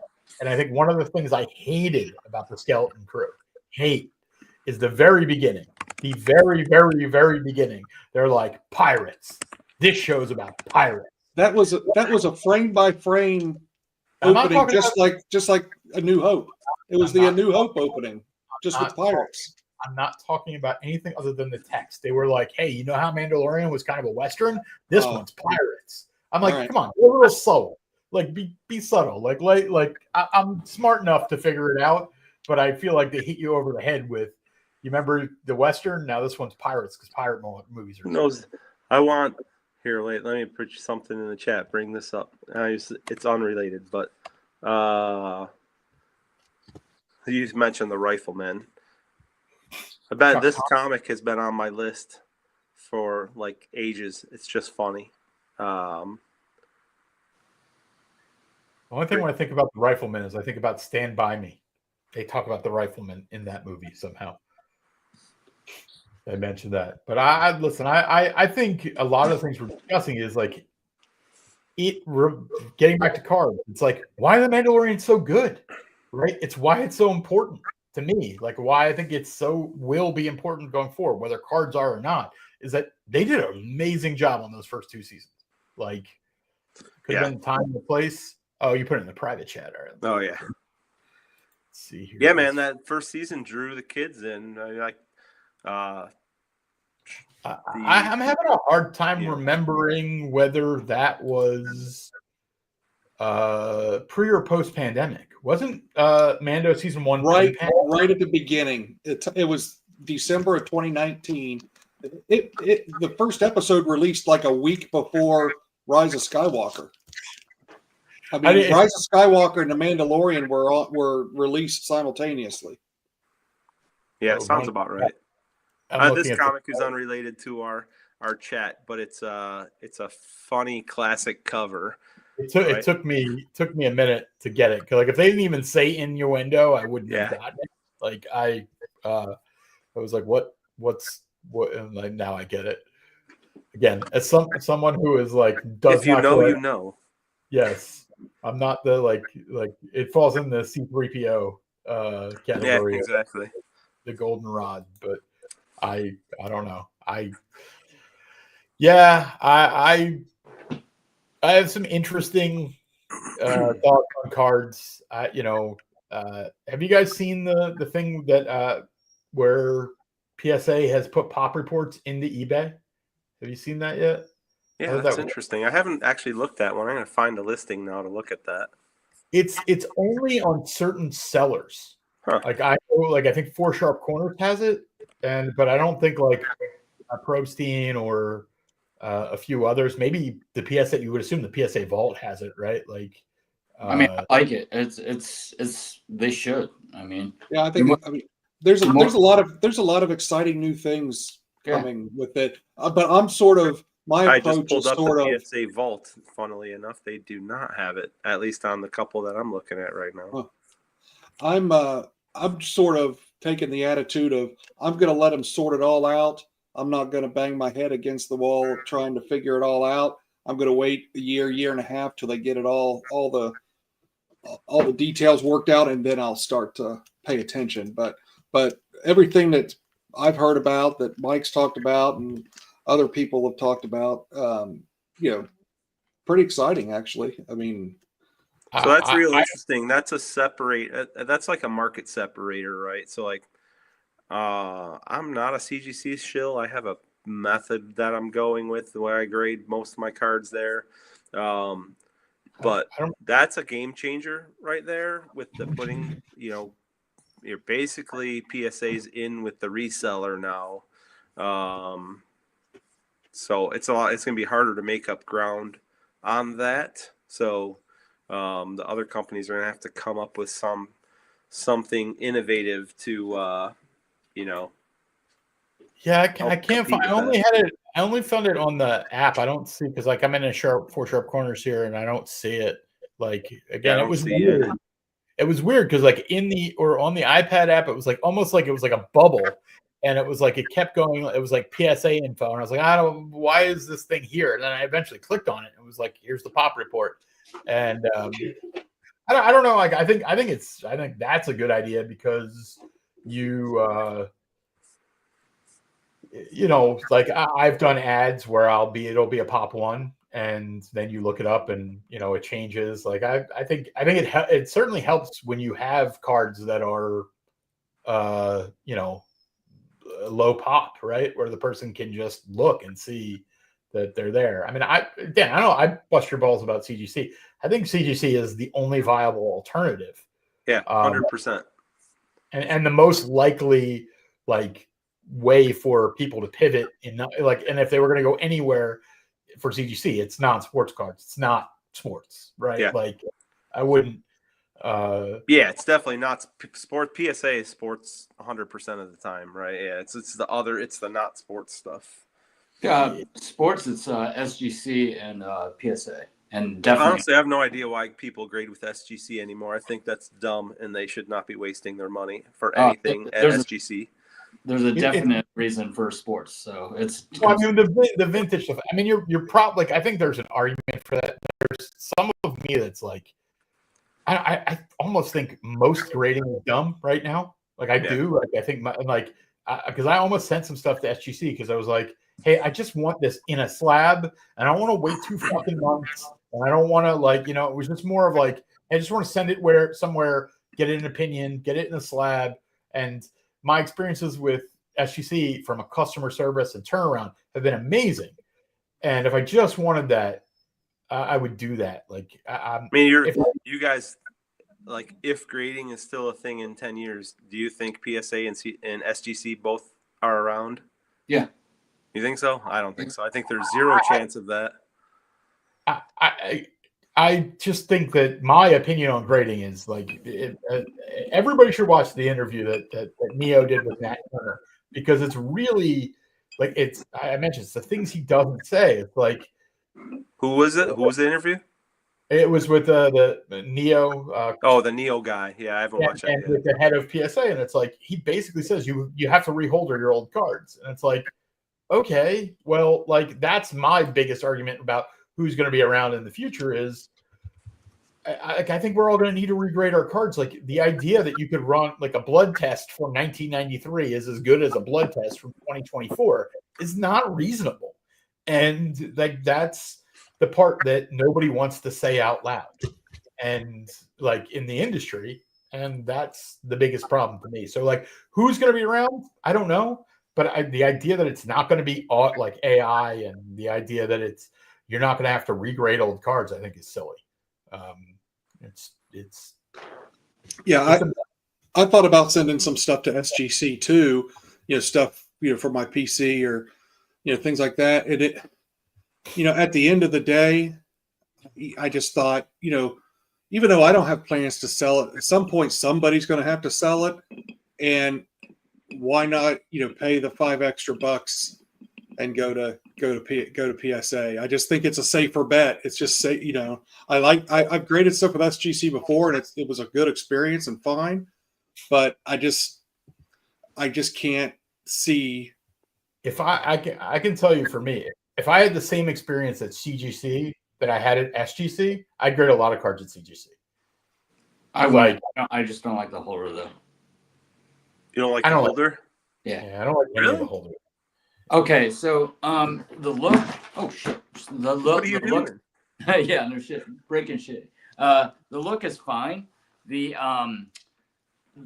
it's flimsy. It's so lightweight and flimsy. It feels like you can crack videos where people can literally crack them with their hands. Yeah, I'm like, how much protection is that? Because it just seems like it's like I don't know that.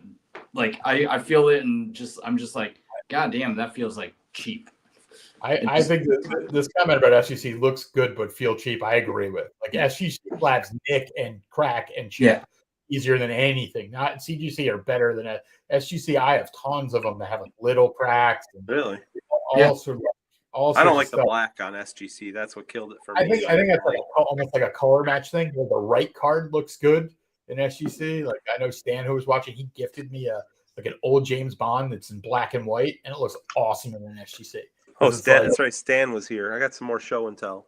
Plus, because I consulted Stan before I bought these. Oh, yeah. Plus SGC, just their holders are too big. I don't know. Yeah, they're too big. I don't like them because they're too big too. Yeah, they don't fit in my box. Again, the customer service, like I think it's my personality. I hate the void that is PSA, where you just kind of send it off, cross your fingers, and screw you till we give you your grades. And like, I don't know, yeah, I just I don't think I do well with grading, which I think sometimes why people find me to be entertaining when I get my slabs back, because Beckett slabs are actually the best combination of quality and aesthetic. I can't argue, like there's absolutely no reason why there shouldn't be subgrades on every card. Like that's the one thing I would say is like it's cost savings, right? Everybody got rid of them. It's cost savings. Beckett could go down as like the best example of a mismanaged, missed opportunity. I mean, Beckett could be PSA right now, and they just totally screwed it up. Maximus gets the prize. PSA levels look like bleep. Yeah, I agree.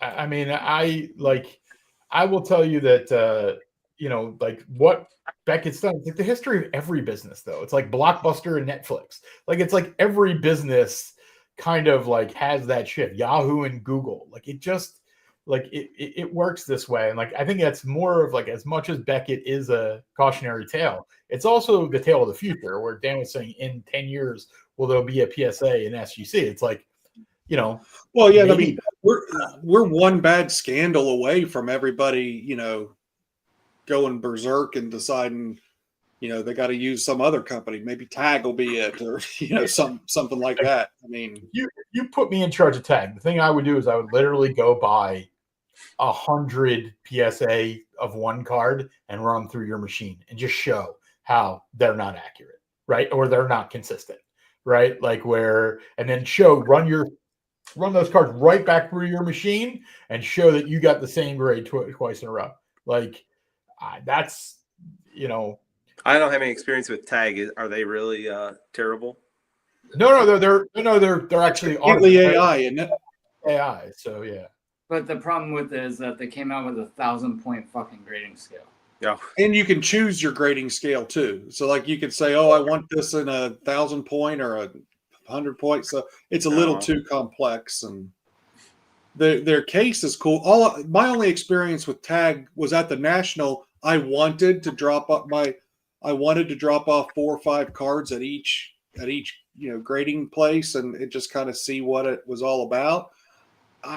I couldn't get anybody to help me at Tag. Yeah, Arena Club was a complete disaster. I was using them as a straw man, like not the actual company, but like if I were a new grading company and I were trying to compete with PSA, yeah, right.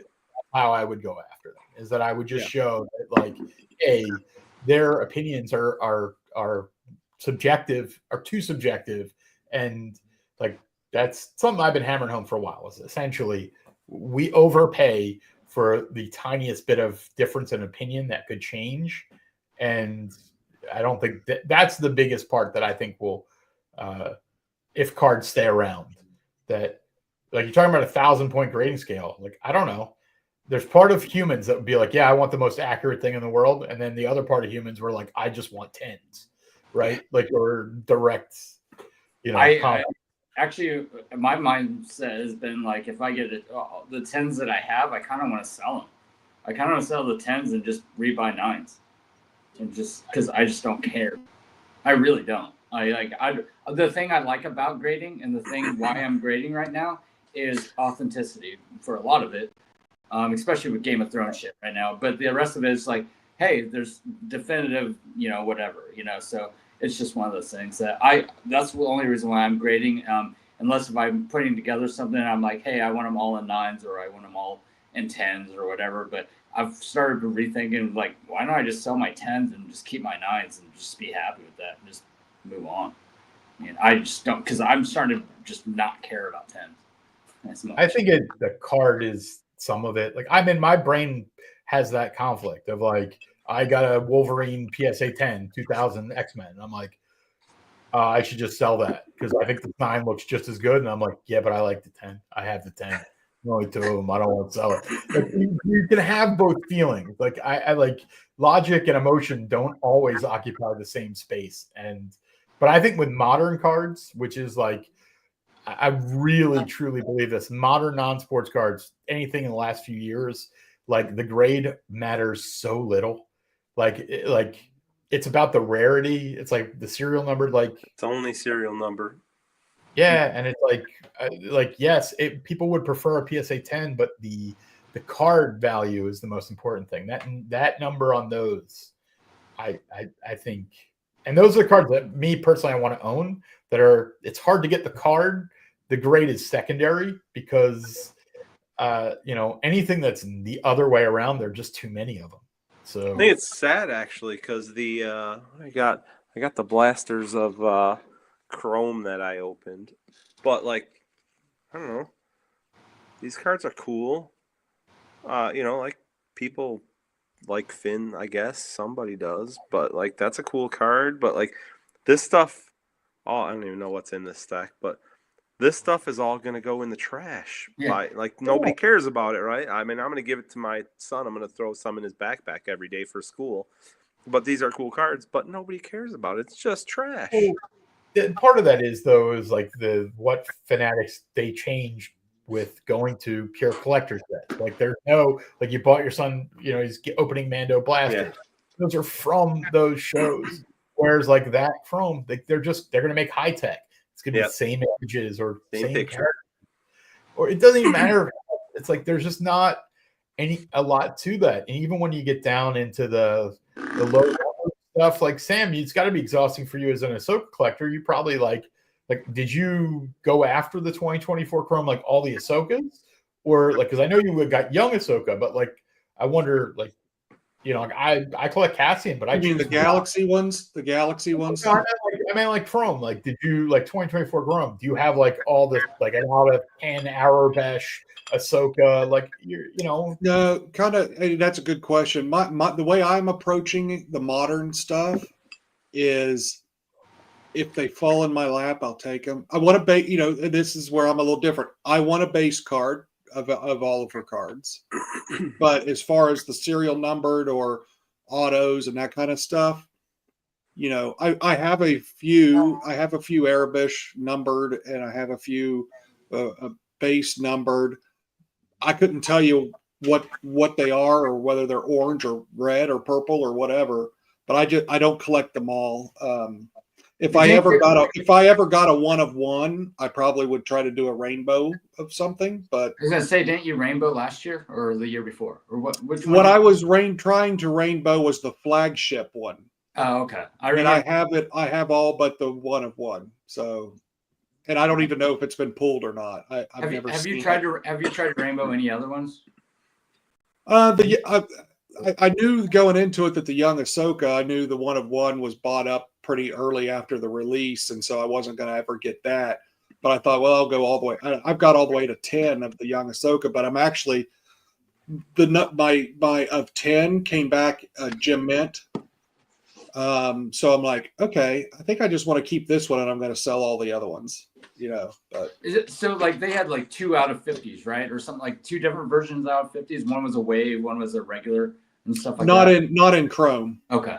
Chrome Galaxy they did. Yeah, Chrome Galaxy they weird. did. There's always weird. So I was seeing if you got all of them, or if you just it's exhausting, right? Like I think that's kind of the point. Is like it's like you have to give up at some point, or you're gonna run out of money, right? Exactly. Like that's why you're asking about high tech. It's like, thank God that it got delayed until the end of January, because we had just had Chrome and then Chrome Galaxy, within a few months, and it's like crap. They did it this time last year. Remember, we had Chrome Galaxy, high tech, masterwork, all crammed in together, and I mean it was like, it was hard to. So yeah, you're right. You have to just pick and choose. So that's so the way I'm going to approach high tech with Ahsoka is I'll look on eBay if I can snag one in an auction for a few bucks. I will. But high tech's great just because of on-card auto. I mean, that's the whole thing. Right, but the thing that bugs me about high tech, again, and I've mentioned this before, because I'm colorblind, because I'm colorblind, all the different wavy patterns, and there's 5 different patterns and colors and stuff, that just doesn't appeal to me because it just doesn't matter. Hey, speaking of that, do the colors matter in Chrome? I don't even know. Not unless it's numbered. Just the design. Yeah, it's just that stuff. That's why those blasters are like, I don't even know. I don't think you can hit serial numbered in the blasters, right? Like I think you can, but it's like the odds are really, really tough. Well, I was waiting on the Costco packs to hit, but they never hit my Costco's around here. So I said, I gotta at least buy a couple blasters to check them out. I would rather rip this shit than that shit. Like So, I just would like you guys are gonna make fun of me, but where should I send that in to get graded? I got this today. digital card. Hey, listen, man, you never know. Like that stuff can end up being worth more value. It's the digital. That's digital. I've been messing around with the Star Wars Trader app. It's kind of fun. I mean, and you can choose to spend $10 a day on it, or you can choose to play for free. Which so far I've done the free stuff. You wouldn't have to like. There's a very good argument. There's a good argument for those things being worth money. I mean, I dabbled in NFTs for a while, which is similar to that, and it's part of the. Sammy said like I'm going to wait to see how things shake out with PSA with the whole like the vault and offers and all this stuff, and it's like, hey, if I don't ever touch my cards, they cease to be cards. And I have some cards at PSA, and it's like there's no difference between the shit that's at PSA Vault than that thing you just showed me. It's like I have a picture of it, and I'm trading pictures of this stuff. And again, but again, when NFTs were out, where people are like, "Oh, it's a Com sees that way." Com sees that way.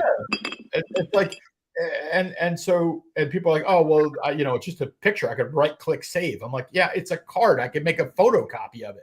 Right, like there's like the provenance of owning, like the ownership matters. So like, honestly, you would have a better like. I think that digital trader card you showed me is probably more likely to have value than anything Dan just showed.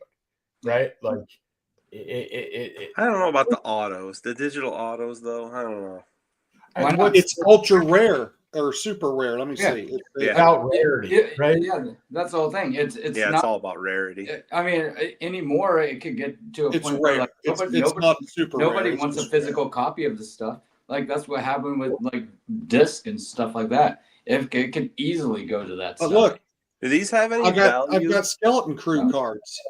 Like the refractor or the refractor. This one, no.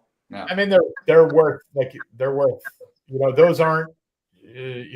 They're quarters instead of literally setting them on. Same with I can put them in my kid's lunchbox. I don't have to sleeve them. I mean, I throw all mine away. The refractors? Yeah. All right. Yeah, they go in the lunchbox then. Yeah. I bought a case. I literally Here's all the. I literally bought a case. Anything that was 250 or over, I just trash. Really? So if it didn't have a serial number, even like inserts, and you're just like, if cards are going for $1, so like, even if they were number 299, I threw it away. Wow. Yeah. I mean, I wouldn't do that. But 60,000 serial numbered cards or something along those lines in that set. I think more. I forget what the number was because I think there were like 700 of each card were serial numbered. Then you have the serial numbered autos and just a lot. Like, I mean, so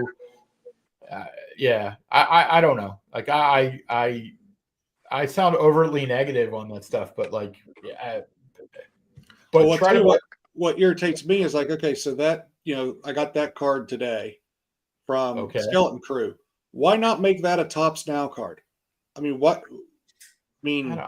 mean, you've got the designs, you've got the photo. Just hit print. Not just release boxes?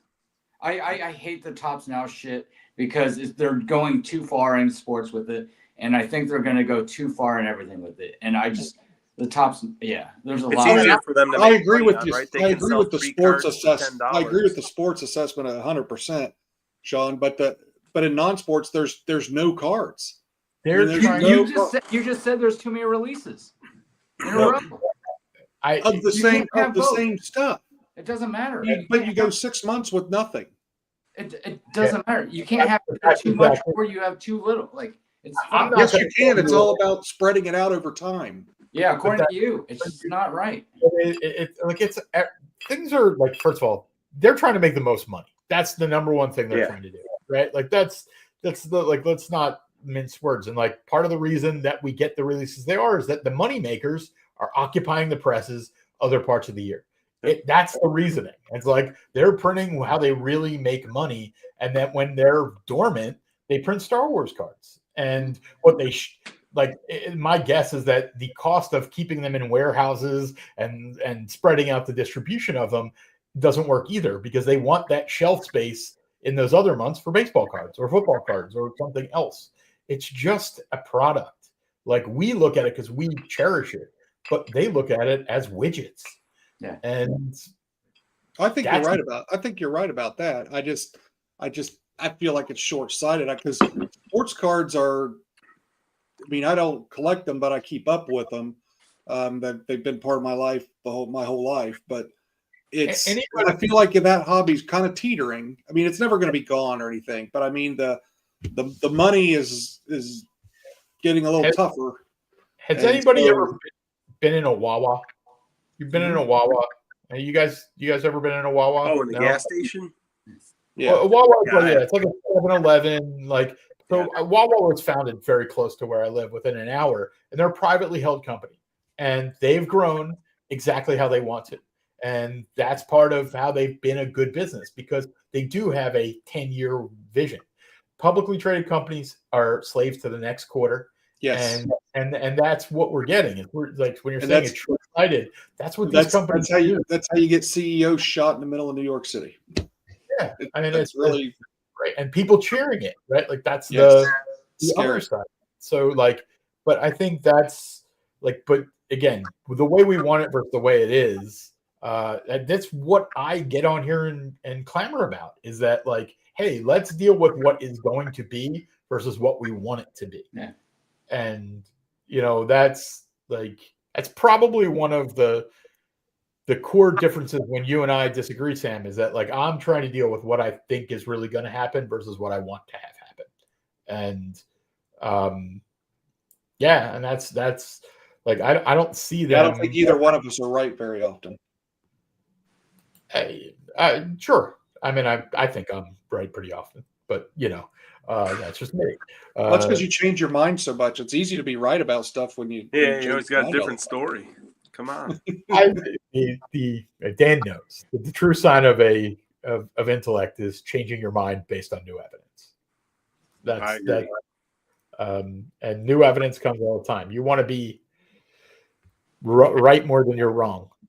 Anybody who's right all the time is a liar. But again, I listen. I would like it's my point of what I'm saying. It's like I want to collect the modern stuff because they're killing it, and that if you want, like, this is a junk wax era.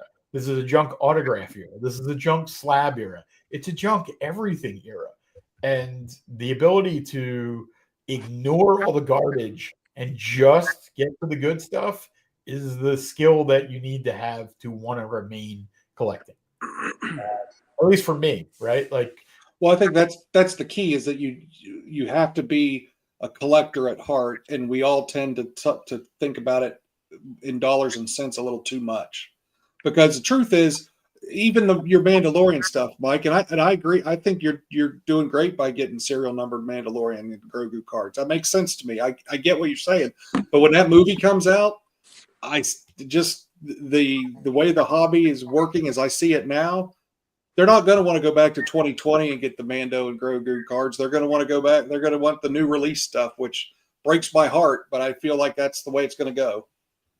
When the issue is in that conversation is who they are, which is, to me, I focus on we've talked about this before, the connoisseurs of collectors, the handful of whatever, the few hundred, the few thousand who end up spending a lot of money on the best cards, not the people who buy in droves and follow the thing. It's people who truly seek those really, and we know a few of these people. And if you watch what they buy, the people who could buy kind of anything, and they buy these certain type of things, those are the things that I look for. And you're right, that masses when they come out are not going to go and go, oh, I want that Grogu rookie. But the real collectors, the real people who are building serious collections are going to go, yeah, I want that. And they're going to be like, I can't get it. And that's my I just don't think there's enough of those in the non-sports world like there is in the sports world. There's enough of those guys, collectors in the sports world. I just don't think the non-sports world's mature and the collectors are mature enough for that. There's probably a dozen of collectors like that.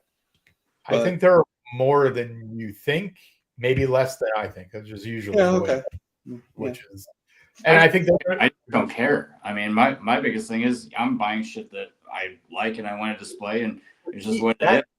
But that's what I think you got to do, Sean. I mean, that's yeah. But he's the guy, right? Like Sean's the guy, right? Like that's exactly what Sean literally just sold a massive amount of sports to get into some somewhat high-end non-sports. So like I think that is going to continue to go on. Not that people don't want to collect sports, but they're like, hey, I like movies, I like TV shows, I want new things to collect. And I see it all the time from the way I sell is that people from sports look at the pop reports and go, this can't be right. And then they go, okay, well, I'm going to get this stuff. And so everybody should go to a large Comic-Con pop culture convention. Like everybody should do that once, even if it's not your thing. You should see, if you're in the collector world, you should see that, right? Sports is kind of a timed commodity, right? Mm-hmm. You get some timeless stuff, but like the pop culture stuff, movie stars, characters are timeless, right? I mean, people watch the movie. Nobody's going back to watch the fucking 1968 Tigers watch the win World Series, right? I've never seen that, and I live here, right? So, like, people will watch Star Wars 1 billion times, though. Yeah, that's why I switched in, is because like I was back into sports collecting, and I thought that was cool and stuff, and everything. And then I was like, hey, since I'm doing this, back when I had a kid, I had 77 Star Wars cards, and so I went, and that was the first thing I did was recollect 77 and stuff like that. And then I was like, hey, if I'm going to collect non-sports, then there's a lot of this.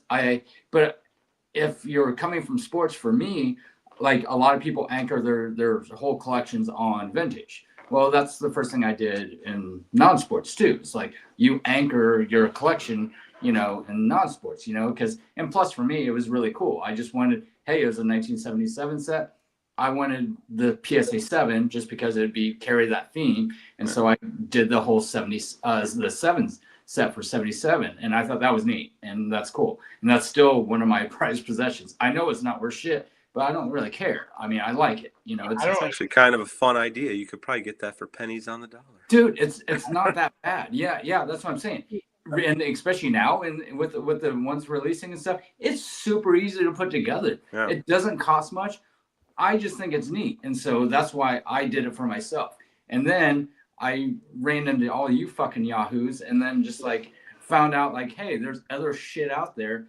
And then it was like, hey, what do I like and stuff. And then between Sam's and Mike and stuff on some of our other calls, we were like, hey, did they make a set of this? Did they make a set of that? And then we started going on and on and on. And still finding too far down.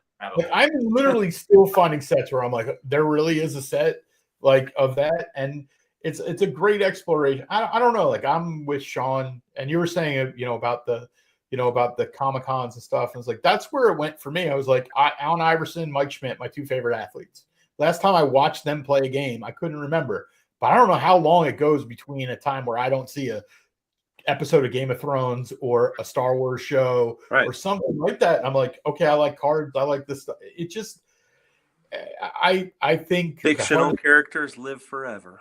Yeah. And they like, I think especially we talk about streaming and the accessibility of all this stuff. When we were kids, you had to rent the movie. Now it's like, hey, whatever you want, you can go watch it. It lives with you in a different way. And I think the biggest question is what you said earlier, Dan. It's like, not will these cards be worth money? It's will cards be worth money? Yeah, and, I think non-sports cards far outperform the market. But the card market might go to shit because we talk about it. The biggest companies are trying to ruin it by, doing what everybody else does. They're just trying to make money. Well, it's interesting because even as much as we research and we look into things, I mean, you and I mean, tomorrow I should be getting that Burt Reynolds auto. I didn't even know Burt Reynolds had a fucking on-card auto anywhere. And I'm getting that tomorrow. And I thought that was fucking cool. I mean, it's on X-Files of all things, but like, who cares? It's an on-card auto from Burt Reynolds. This is the only thing that's out there, And would I prefer it is from a different thing? Yeah. But hey, you can actually get one, There's an actual Burt Reynolds on-card auto, pack issued. I agree. And for me, it's like, I catch a lot of shit for changing my mind. I don't really change my mind as much as I evolve. And like, I think that's important in collecting. Like Sam, like you've evolved, like you're literally just showing Digital Trader, which is an evolution. And then you do the on-card autos. It's like, we evolve. Like with Mando, it's like, I thought about everything I did. I'm like, I really love Mando and I love Grogu. And I'm like, I want these cards. I've been trying to buy them for years. And I got even more serious. I don't even know what that means because I really was buying them anyway. I just was like, fuck this. I should be trying to spend more money. And that was really all I did. But like, we evolve. And like, I think if you don't evolve as a collector, you stop collecting. I mean, how cool is that? Yeah, that's a show I never watched. I just never got into that show. I heard it was funny. I just never got into it. Wow. I don't know how well it ages, but it was definitely a funny show. Yeah. It's just, one of those that just slipped through the cracks. It happens. I mean, I like that more than The Office when they both aired. Like I was more, but yeah, listen, I worry about like, I worry about the future of stuff that comes out right now. I worry about the value of any of it. And I think that, I was talking recently about how like somebody's paying the same amount of money for a Hayden Christensen Superfractor auto from this year as you could for a PSA 10 Leia rookie from 77. Like that doesn't add up. Like there's something wrong with that. Like you can argue either side to it, but like either one should be worth like less, but they definitely should not be equal value. And I don't know how that shakes out, but like, yeah, I don't know. We shall see. I think, we're always talking about like goals for collecting. Like, I think I get this place every year where I'm like, I've been here for a while. It's like, there are 3 cards I want, and then I would quit. But I'll never get those 3 cards, so I won't ever quit. I'll find more cards to add. Do you guys have any like, Dan? Do you have any like holy grails of cards? I'm sure you have them in comics, but in cards, do you have? My stuff is few and far between. I know. I think I've asked you this question before because the answer was you wanted a Thanos 1-of-1. Yeah, the Thanos. I was gonna go on Thanos. I wasn't going to 1-on-1, but yeah, I would go on a Thanos 1-on-1, but it's likely I wouldn't make it because I still would not bid some of what other people would bid. But there's a Comic Images set from like the 1989, I think, that's got what would be the Thanos rookie, and I haven't picked one of those up yet. Most of the stuff I want is not extremely rare or expensive. Buy that Mad Titan 101. See, like I wouldn't pay $400 for it though. Like it's not. I agree. Cool. If it went up for $200, I'd think about it for an hour. So maybe somebody else would buy it before me. I'm kind of out on those 101s. Like I don't know. I don't know how I feel. Like the last one that the Scarlet Witch that I bought. Sean's like, let me pay you this amount of money for it. I'm like, no, I'll either give it to you or I won't because like I don't know what it's worth. The only reason I like those ones. I like the buyback 101s. I think it's kind of neat. They've been doubly circulated. Yeah. I picked up a couple of the old Star Wars ones that were case toppers. I've got. I wish those were numbered. If those were numbered, those would be awesome. Yeah, Like, Well, I don't have a Marvel 101, so I kind of want it because of number one, I've been putting together Scarlet Witch stuff, and number two, it's a Marvel 101. So that's why I started buying like the 2018 signature series. I'm like, oh, these are signed and they've been double circulation and they're stamped. I'm like, hey, these are kind of neat, right? Especially if you get them in good condition. That's my. So we didn't even talk about that, Sam's. Like it's a big thing because he's talking about archives. Like so that Filoni was up for auction. Which, Yeah, that's good. That's a good. Yeah.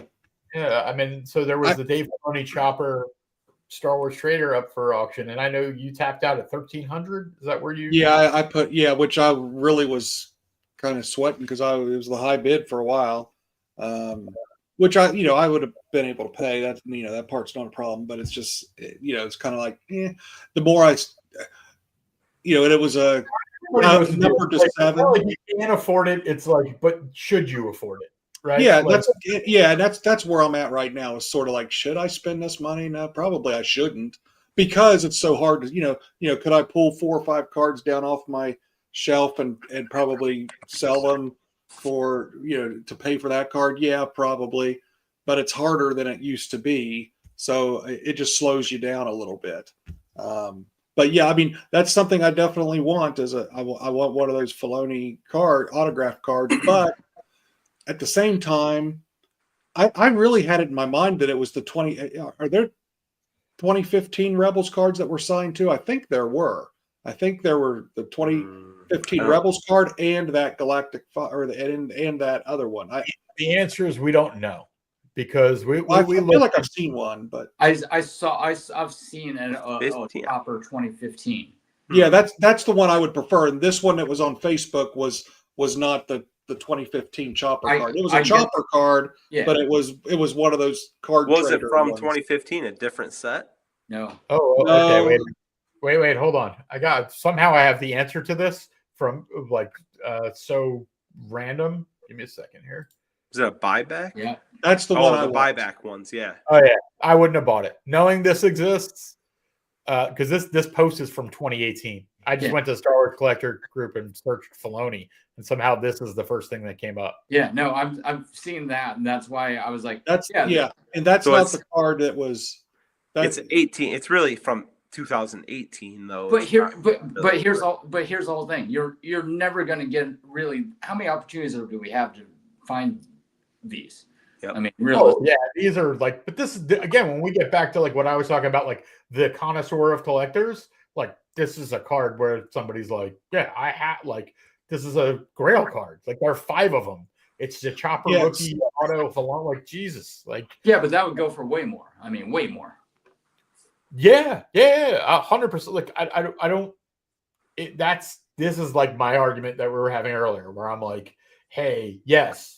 Well, if Chopper's in the new movie, nobody's going to run back to get it. But the people who really spend money are going to be like, you have one of these, I'll pay, big bucks for it. And the one on the Facebook group sold for $1,500, which was a great deal. I mean, I think we were all kind of talking. I think I almost bid $1,550, and I don't even like Dave Filoni.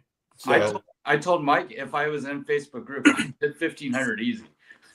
Yeah. Well, that was part of the reason I was like, I think Sean would want to buy this at this price, and I was like, I didn't want it, but I was like, I couldn't decide whether it was a good deal or not. Like but I knew I had the out. I was like, if I don't want it, he'll want it. But yeah, I mean, the reason I want it, I mean, I'm a Dave Filoni fan, but I've got the rest of the crew signed, the 2015 set.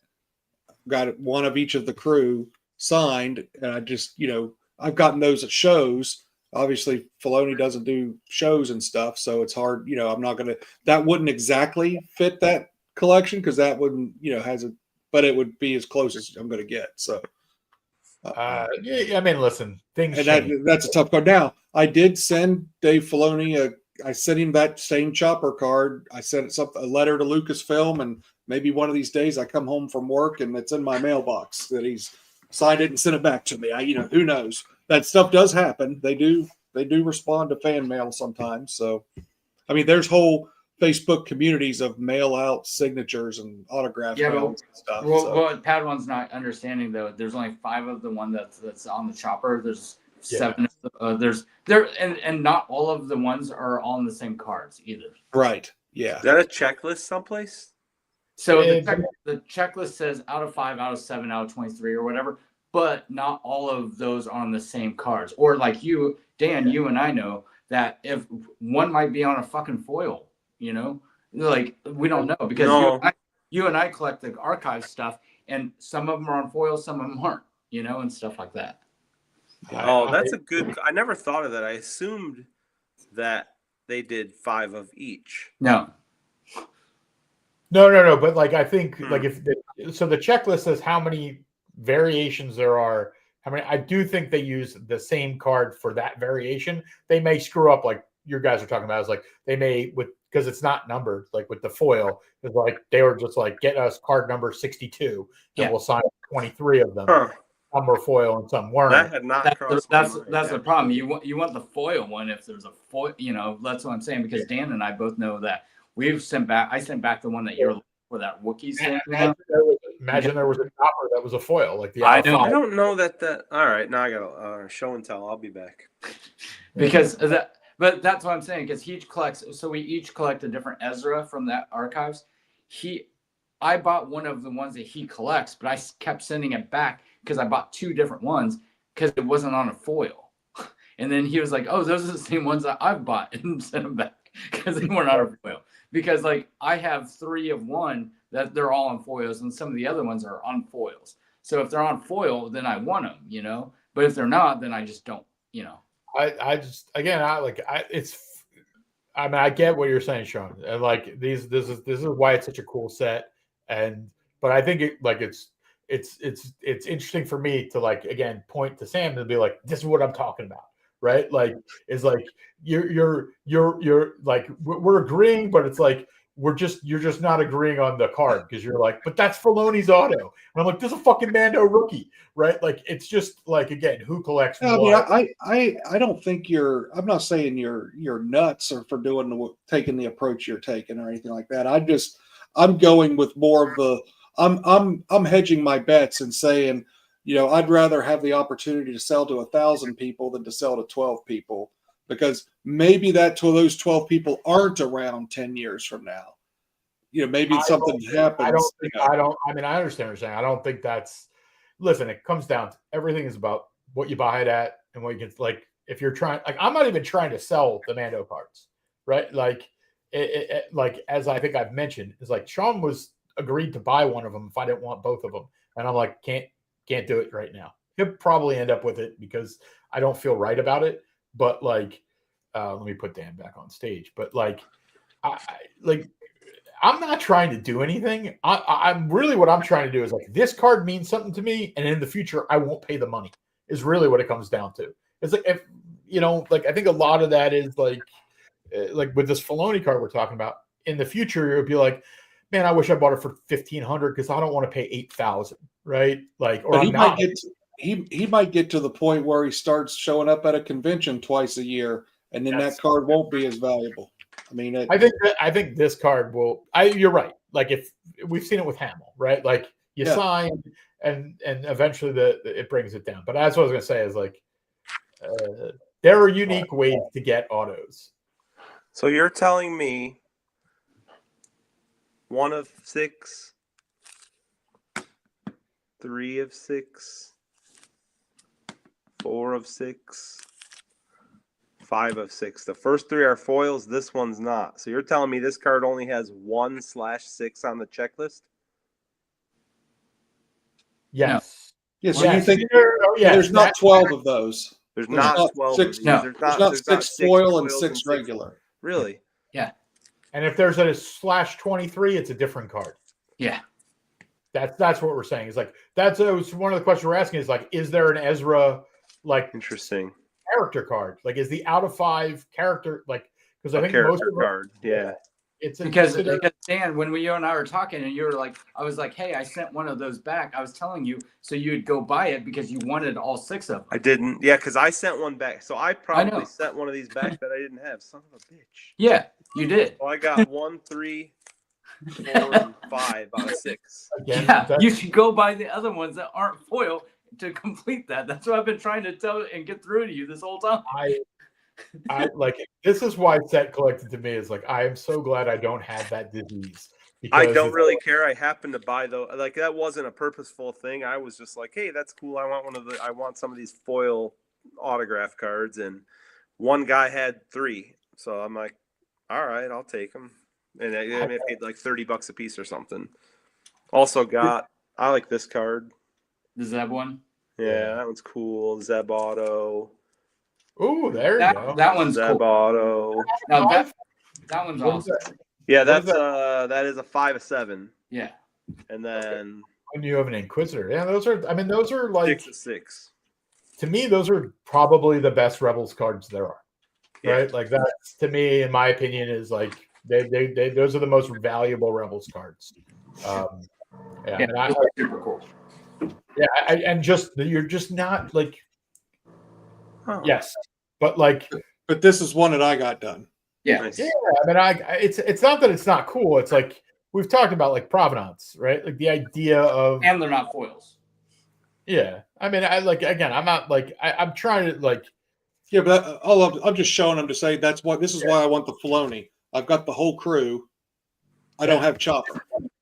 Again, I like those cards. I think they're nice looking cards. They're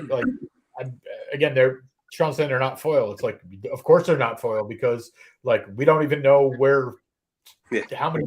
Like Dan doesn't have a Sabine, and he's been looking for a long time. I would be concerned about getting a foil signed, whether it would show real well or not. Sure. You got to use the right pens. That's for sure on those things. I just got this one.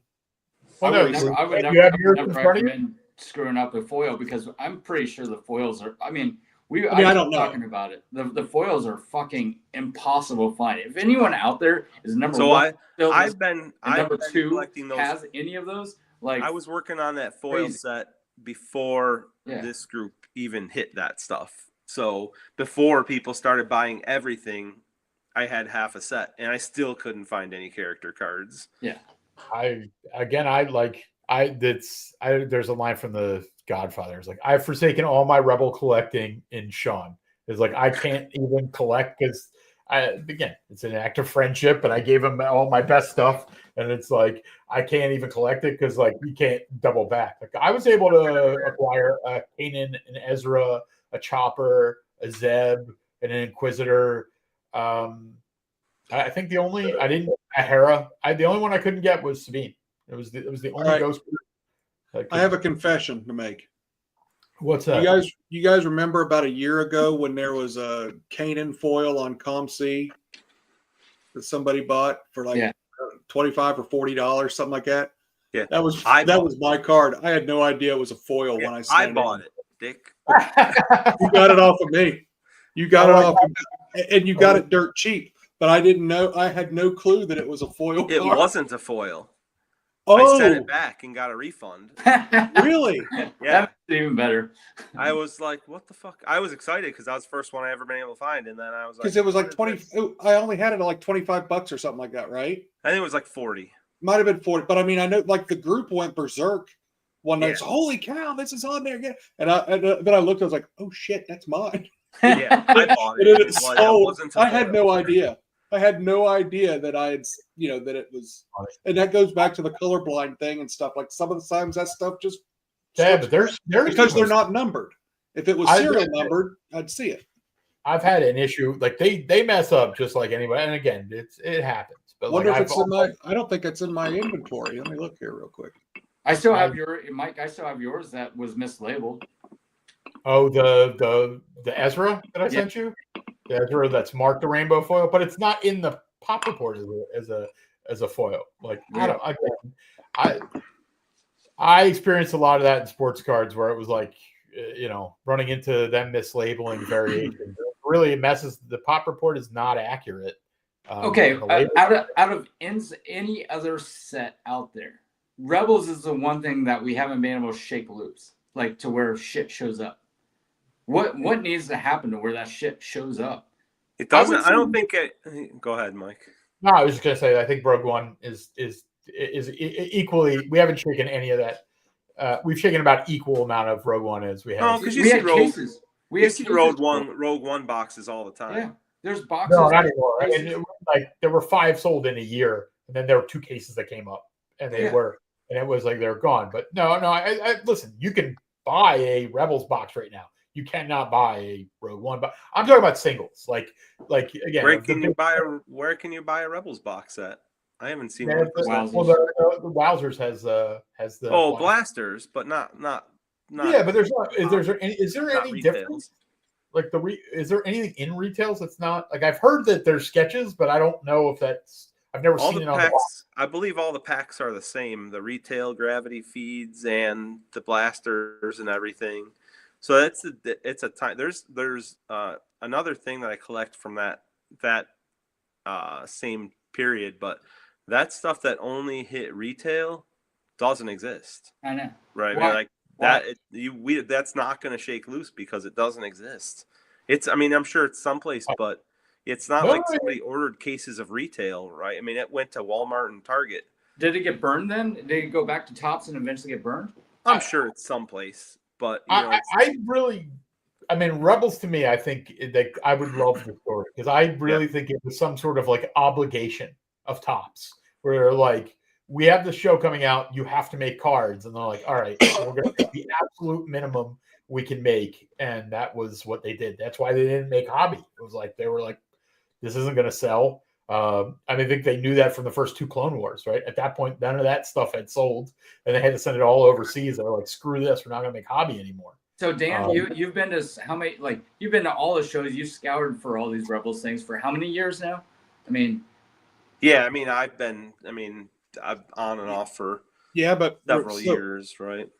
So I found those 2 blaster boxes at a toy show that I was at recently, and I know another guy found some at a toy show in Maryland.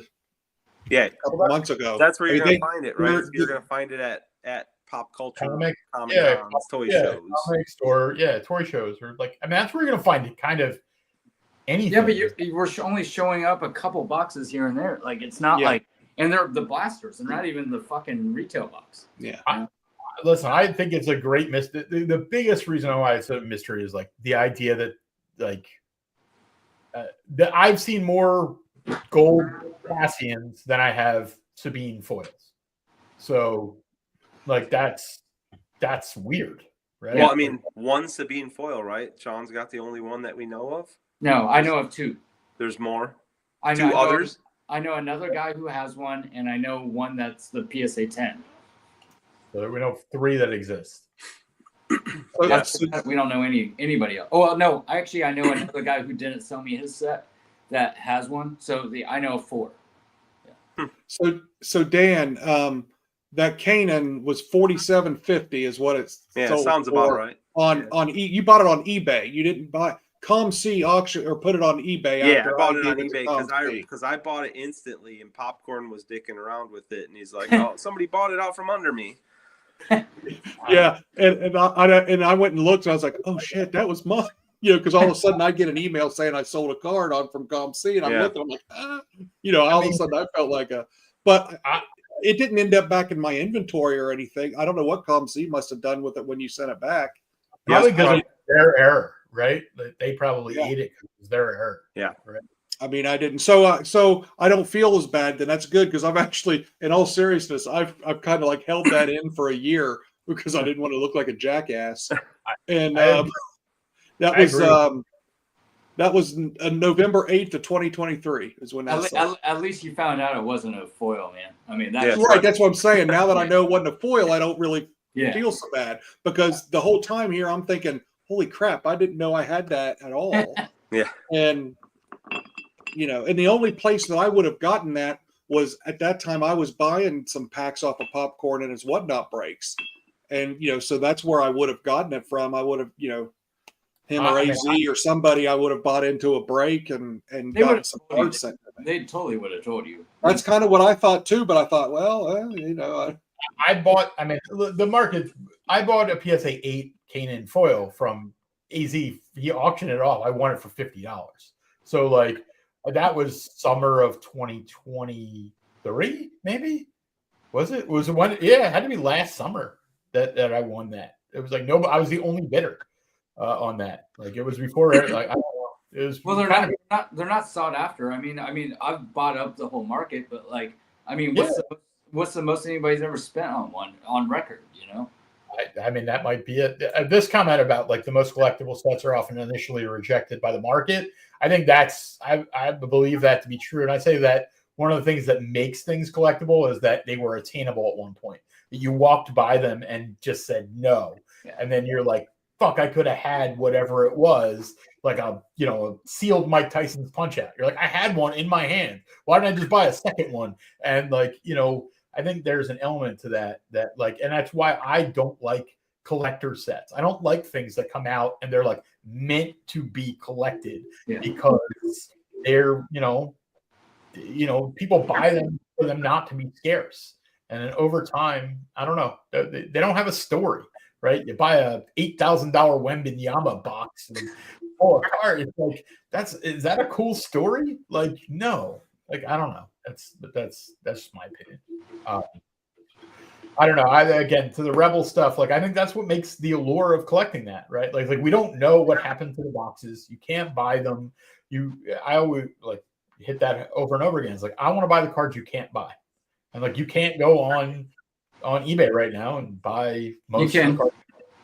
Not Sabine for sure, right? Like no, not Sabine, but the other that one guy has them for $1,500 or something like that. But the thing that's so frustrating about non-sports cards and the cards we're talking about that you can't buy, it's not that you can't buy them because they're so expensive that they're unaffordable.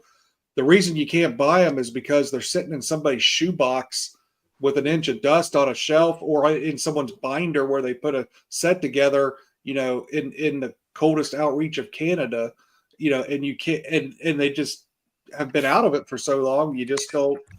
I think it's a variety of those stories. Like I agree. I think some of it is, I wonder, like, people who collect this stuff, they don't want to sell it because they'll never be able to replace it, right? Like it might be worth a lot of money, but like they like the cards more than they'll like them. Which in the modern Star Wars collecting, going back, like if you see an of 5 or a 1 of 1 or even an of 10 of a character you collect or something, you better grab it early because the of 5s and of 10s don't pop up often, even of the new stuff. I tend to agree with that, but I think the more and more there is, the more exhaustion there is. Like that, where people are like, "Do I have to go out again this year and buy?" I think certain characters there are enough collectors, right? Like Vader and it seems like Boba Fett and Ahsoka.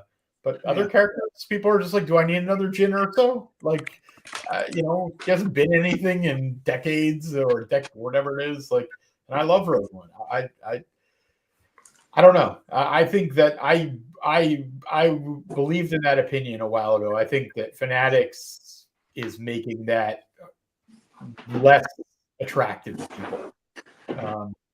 That's again putting double parallels and making Costco boxes. It's just like it's making it a little more complicated. I am working on a Costco refractor set now, out of sheer boredom, of the 50 card subset. Hey Sam, is there like, okay, so last year we was like, hey, this next year for our collecting, we had goals and stuff like that. Do you have a goal for next year, or do you have cards? Yeah, it has to do with autographs.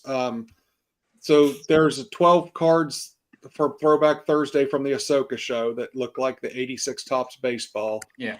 And I want to get all 12 of them signed. Okay. I mean, that's because, there aren't any, like we've talked about, there aren't any. This is the closest thing as I'm going to get to an Ahsoka show card release. 12 cards that were on, the print runs on them were 850 to 900 cards a week. Sure. So there's not a ton of them. Did you get any parallels? I did. I had to buy. I didn't get it with my set, but I did purchase on eBay the of 10 Ahsoka, and Have you gotten? I've got the image variation on the way.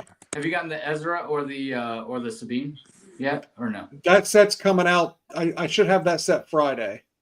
I've been on eBay looking for Throwback Thursdays every day. We're trying to figure out when that shit's hitting. So Hang on, I'll tell you. Hang on, I've got a spray. I actually do a. Here's a. Yeah, I mean, Lee asked about Star Wars Decipher CCG. I think Dan is the only one who might even touch CCG cards. Like I don't, and I have a actually stack of them, but I know that first release, that Black Border first release, still carries a premium, and I think the first booster set that came out is pretty hard to find, like $300-400 a box. But I don't know that there's a big market for it. It does maintain value though. Again, yeah, it may in the future. Like I really want to do a video where I get somebody who loves Pokemon and get them to try to talk me into collecting Pokemon, like legitimately, because like I don't like it at all. It's not even I don't like it. I don't understand it. Never played it. Never touch it. I think it would be fun to like if I can find somebody who loves that stuff to be like, change my mind. I'm actually buying some. Again, not you. You're not going to. Hey Sean. So the Ezra should be coming. You should start seeing those hit eBay later this week. Thank you. It's the 3 cards that came out this week was Thrawn, Ezra, and Hera, and then next week will be the Sabine set. Gotcha. The Sabine week. Which ones have the short prints? Well, they all will have a numbered ones. They all will have a 1 of 1, an up 5, and an up 10. Yeah, the image. Ezra there will be a variation of Ezra. What about the Sabine? Is that the one that has? Hang on a minute, because what it is, there's 3 cards each. Yeah, only one week, has the name, and it's the middle card of the 3 that has the variation. Yeah, I just didn't know which one. Sabine will have the short print variation as well. Okay. So for both of those, you'll need a serial numbered one and the variation, or if you want. Yeah, I was gonna buy 20 sets of each one, and then I was like, why the fuck would I spend that much money? I'll just wait till they come out and I'll just buy it. Dude, JB will get them because that dude gets a numbered set every week. It feels like I hardly ever get them. But how many does he buy? 5, I think. Which I used to buy 5 of the Ahsoka sets. I went down to 3.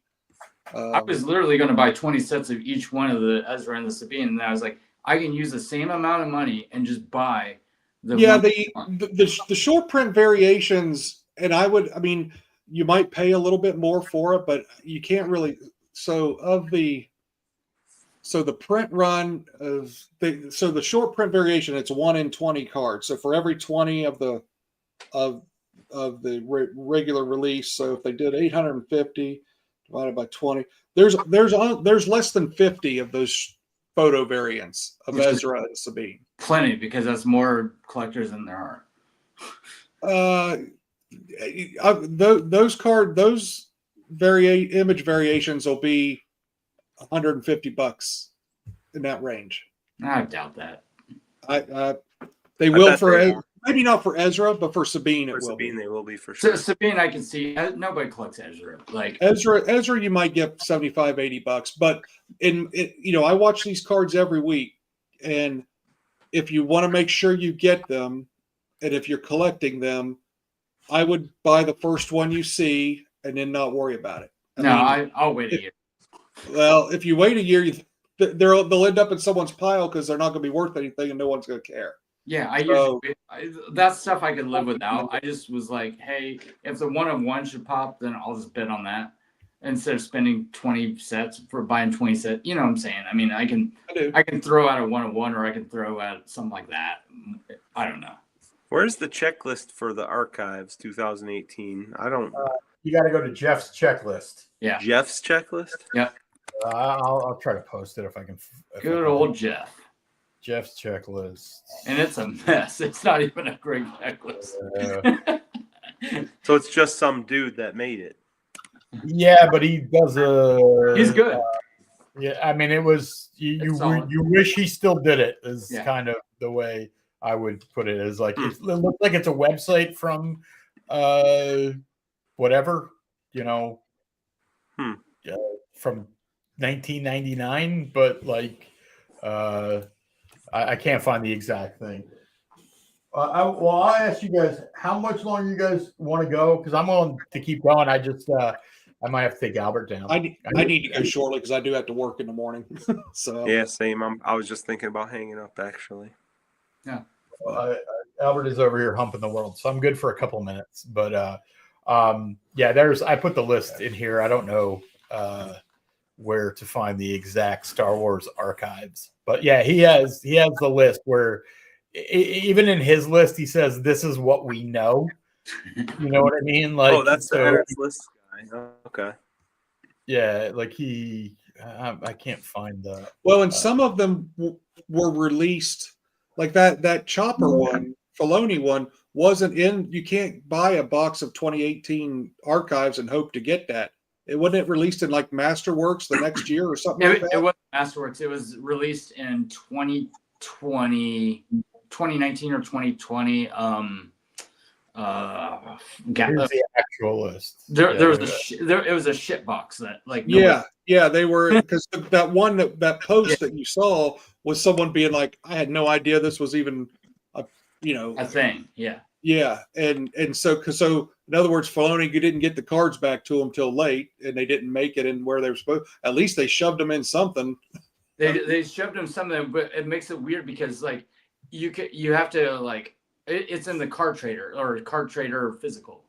And yeah. So, in one of the 2019, 2020s or something. But like, it makes it weird because like people who are in breaks don't know how to divvy it up because that wasn't even supposed to be in there, and stupid shit like that. That's where it's fun. It's cool. I like that. I'm glad that they released it, Yeah. They didn't just like get them, Yeah. They don't. Yeah. Filoni's not even on this list.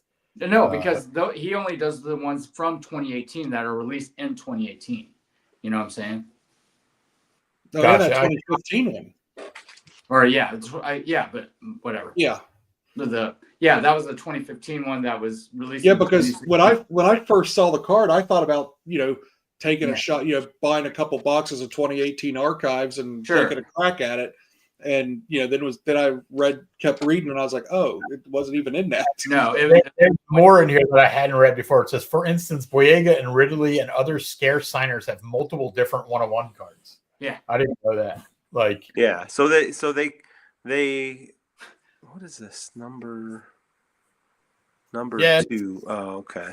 They do it in sports and in the archive signatures, either the retired or the active players too. They fuck it up because they don't remember how many of each that they have. It's not a coherent list. It's fucked. But it's cool that these were on these, and so it's hard to argue with. You just want to find them. Is the whole thing. And hey, Mike, they did announce today that Diego Luna is going to be at Star Wars Celebration in Japan. So signing and stuff. He doesn't do signings, but he'll be over there. So. Your airline ticket will go down in value. My airline ticket will never go down in value because I will never sell it. It is a true 101. It's something. Yeah. Again, I paid $50 for it, man. I think it's cool. It just no. I mean, I would like that's one where like I would get a Cassian blue rookie signed by him. I would, but like I don't need to. Like I don't think he's like done signing cards, so I don't need to run out and get one. So this is a redemption. That's interesting. Yeah, not very many redemptions on that list. No, I mean Riz Ahmed is a redemption, and I have one of those. So like I have no idea. Like, but it was like out of 100. So yes, Albert. But the fact that they did it on a foil, that's awesome. That's crazy. Yeah, I mean, like an interview I'd love to do is like whoever was running top Star Wars during this era, right? Yeah. Like somebody can answer the question of like, where are the Rebels cards? Like, why didn't you make hobby? Like, all. I mean, we can't even scare boxes up the hobby the retail boxes up of it. I mean, that's the crazy thing because there was one last year that came up for sale and one this year. There's only 2. All the Rebels have lots of cards. Sabine only has 2, and Zeb only has 3. I know. Wow. Like Hera has a That was during the heyday of Rebels too. I mean, that's Yeah. when Rebels was airing, and that was the main product they had to sell. Yeah. I think they had decided somewhere along the line that, like I said, animation doesn't sell in cards, and like I think Oh, Resistance. you guys seen the Ahsoka out of there? There's a bunch of them. There's a lot, right? There's like 4 or 5. There's a bunch of like 2008. 7 of them, yeah. There's a bunch of 2008 Clone Wars Ahsoka cards, but none of them are the character Yeah. card. They're all scene cards. Yeah, but we don't know that, right? Like that's the point. I think we Well, had this conversation before. Is that like we would know, right? Like I'm not saying there are, but like it's like the apps, like you can't prove a negative type of thing of like unless there's a definitive checklist where they're like, hey, But we have. we kind of talked about that set the last time we got together, and my biggest issue with that set is just a lot of the autographs look like crap. There wasn't much quality control. I mean, I understand that's because you're an autograph aficionado. It makes sense, but like the provenance of a Topps pulled 1-on-1 Ahsoka character card auto is pretty like. That'd be huge. Just like I was saying about the Filoni thing, is like if that existed, I'd be like, that is the most valuable Ahsoka card I've ever seen.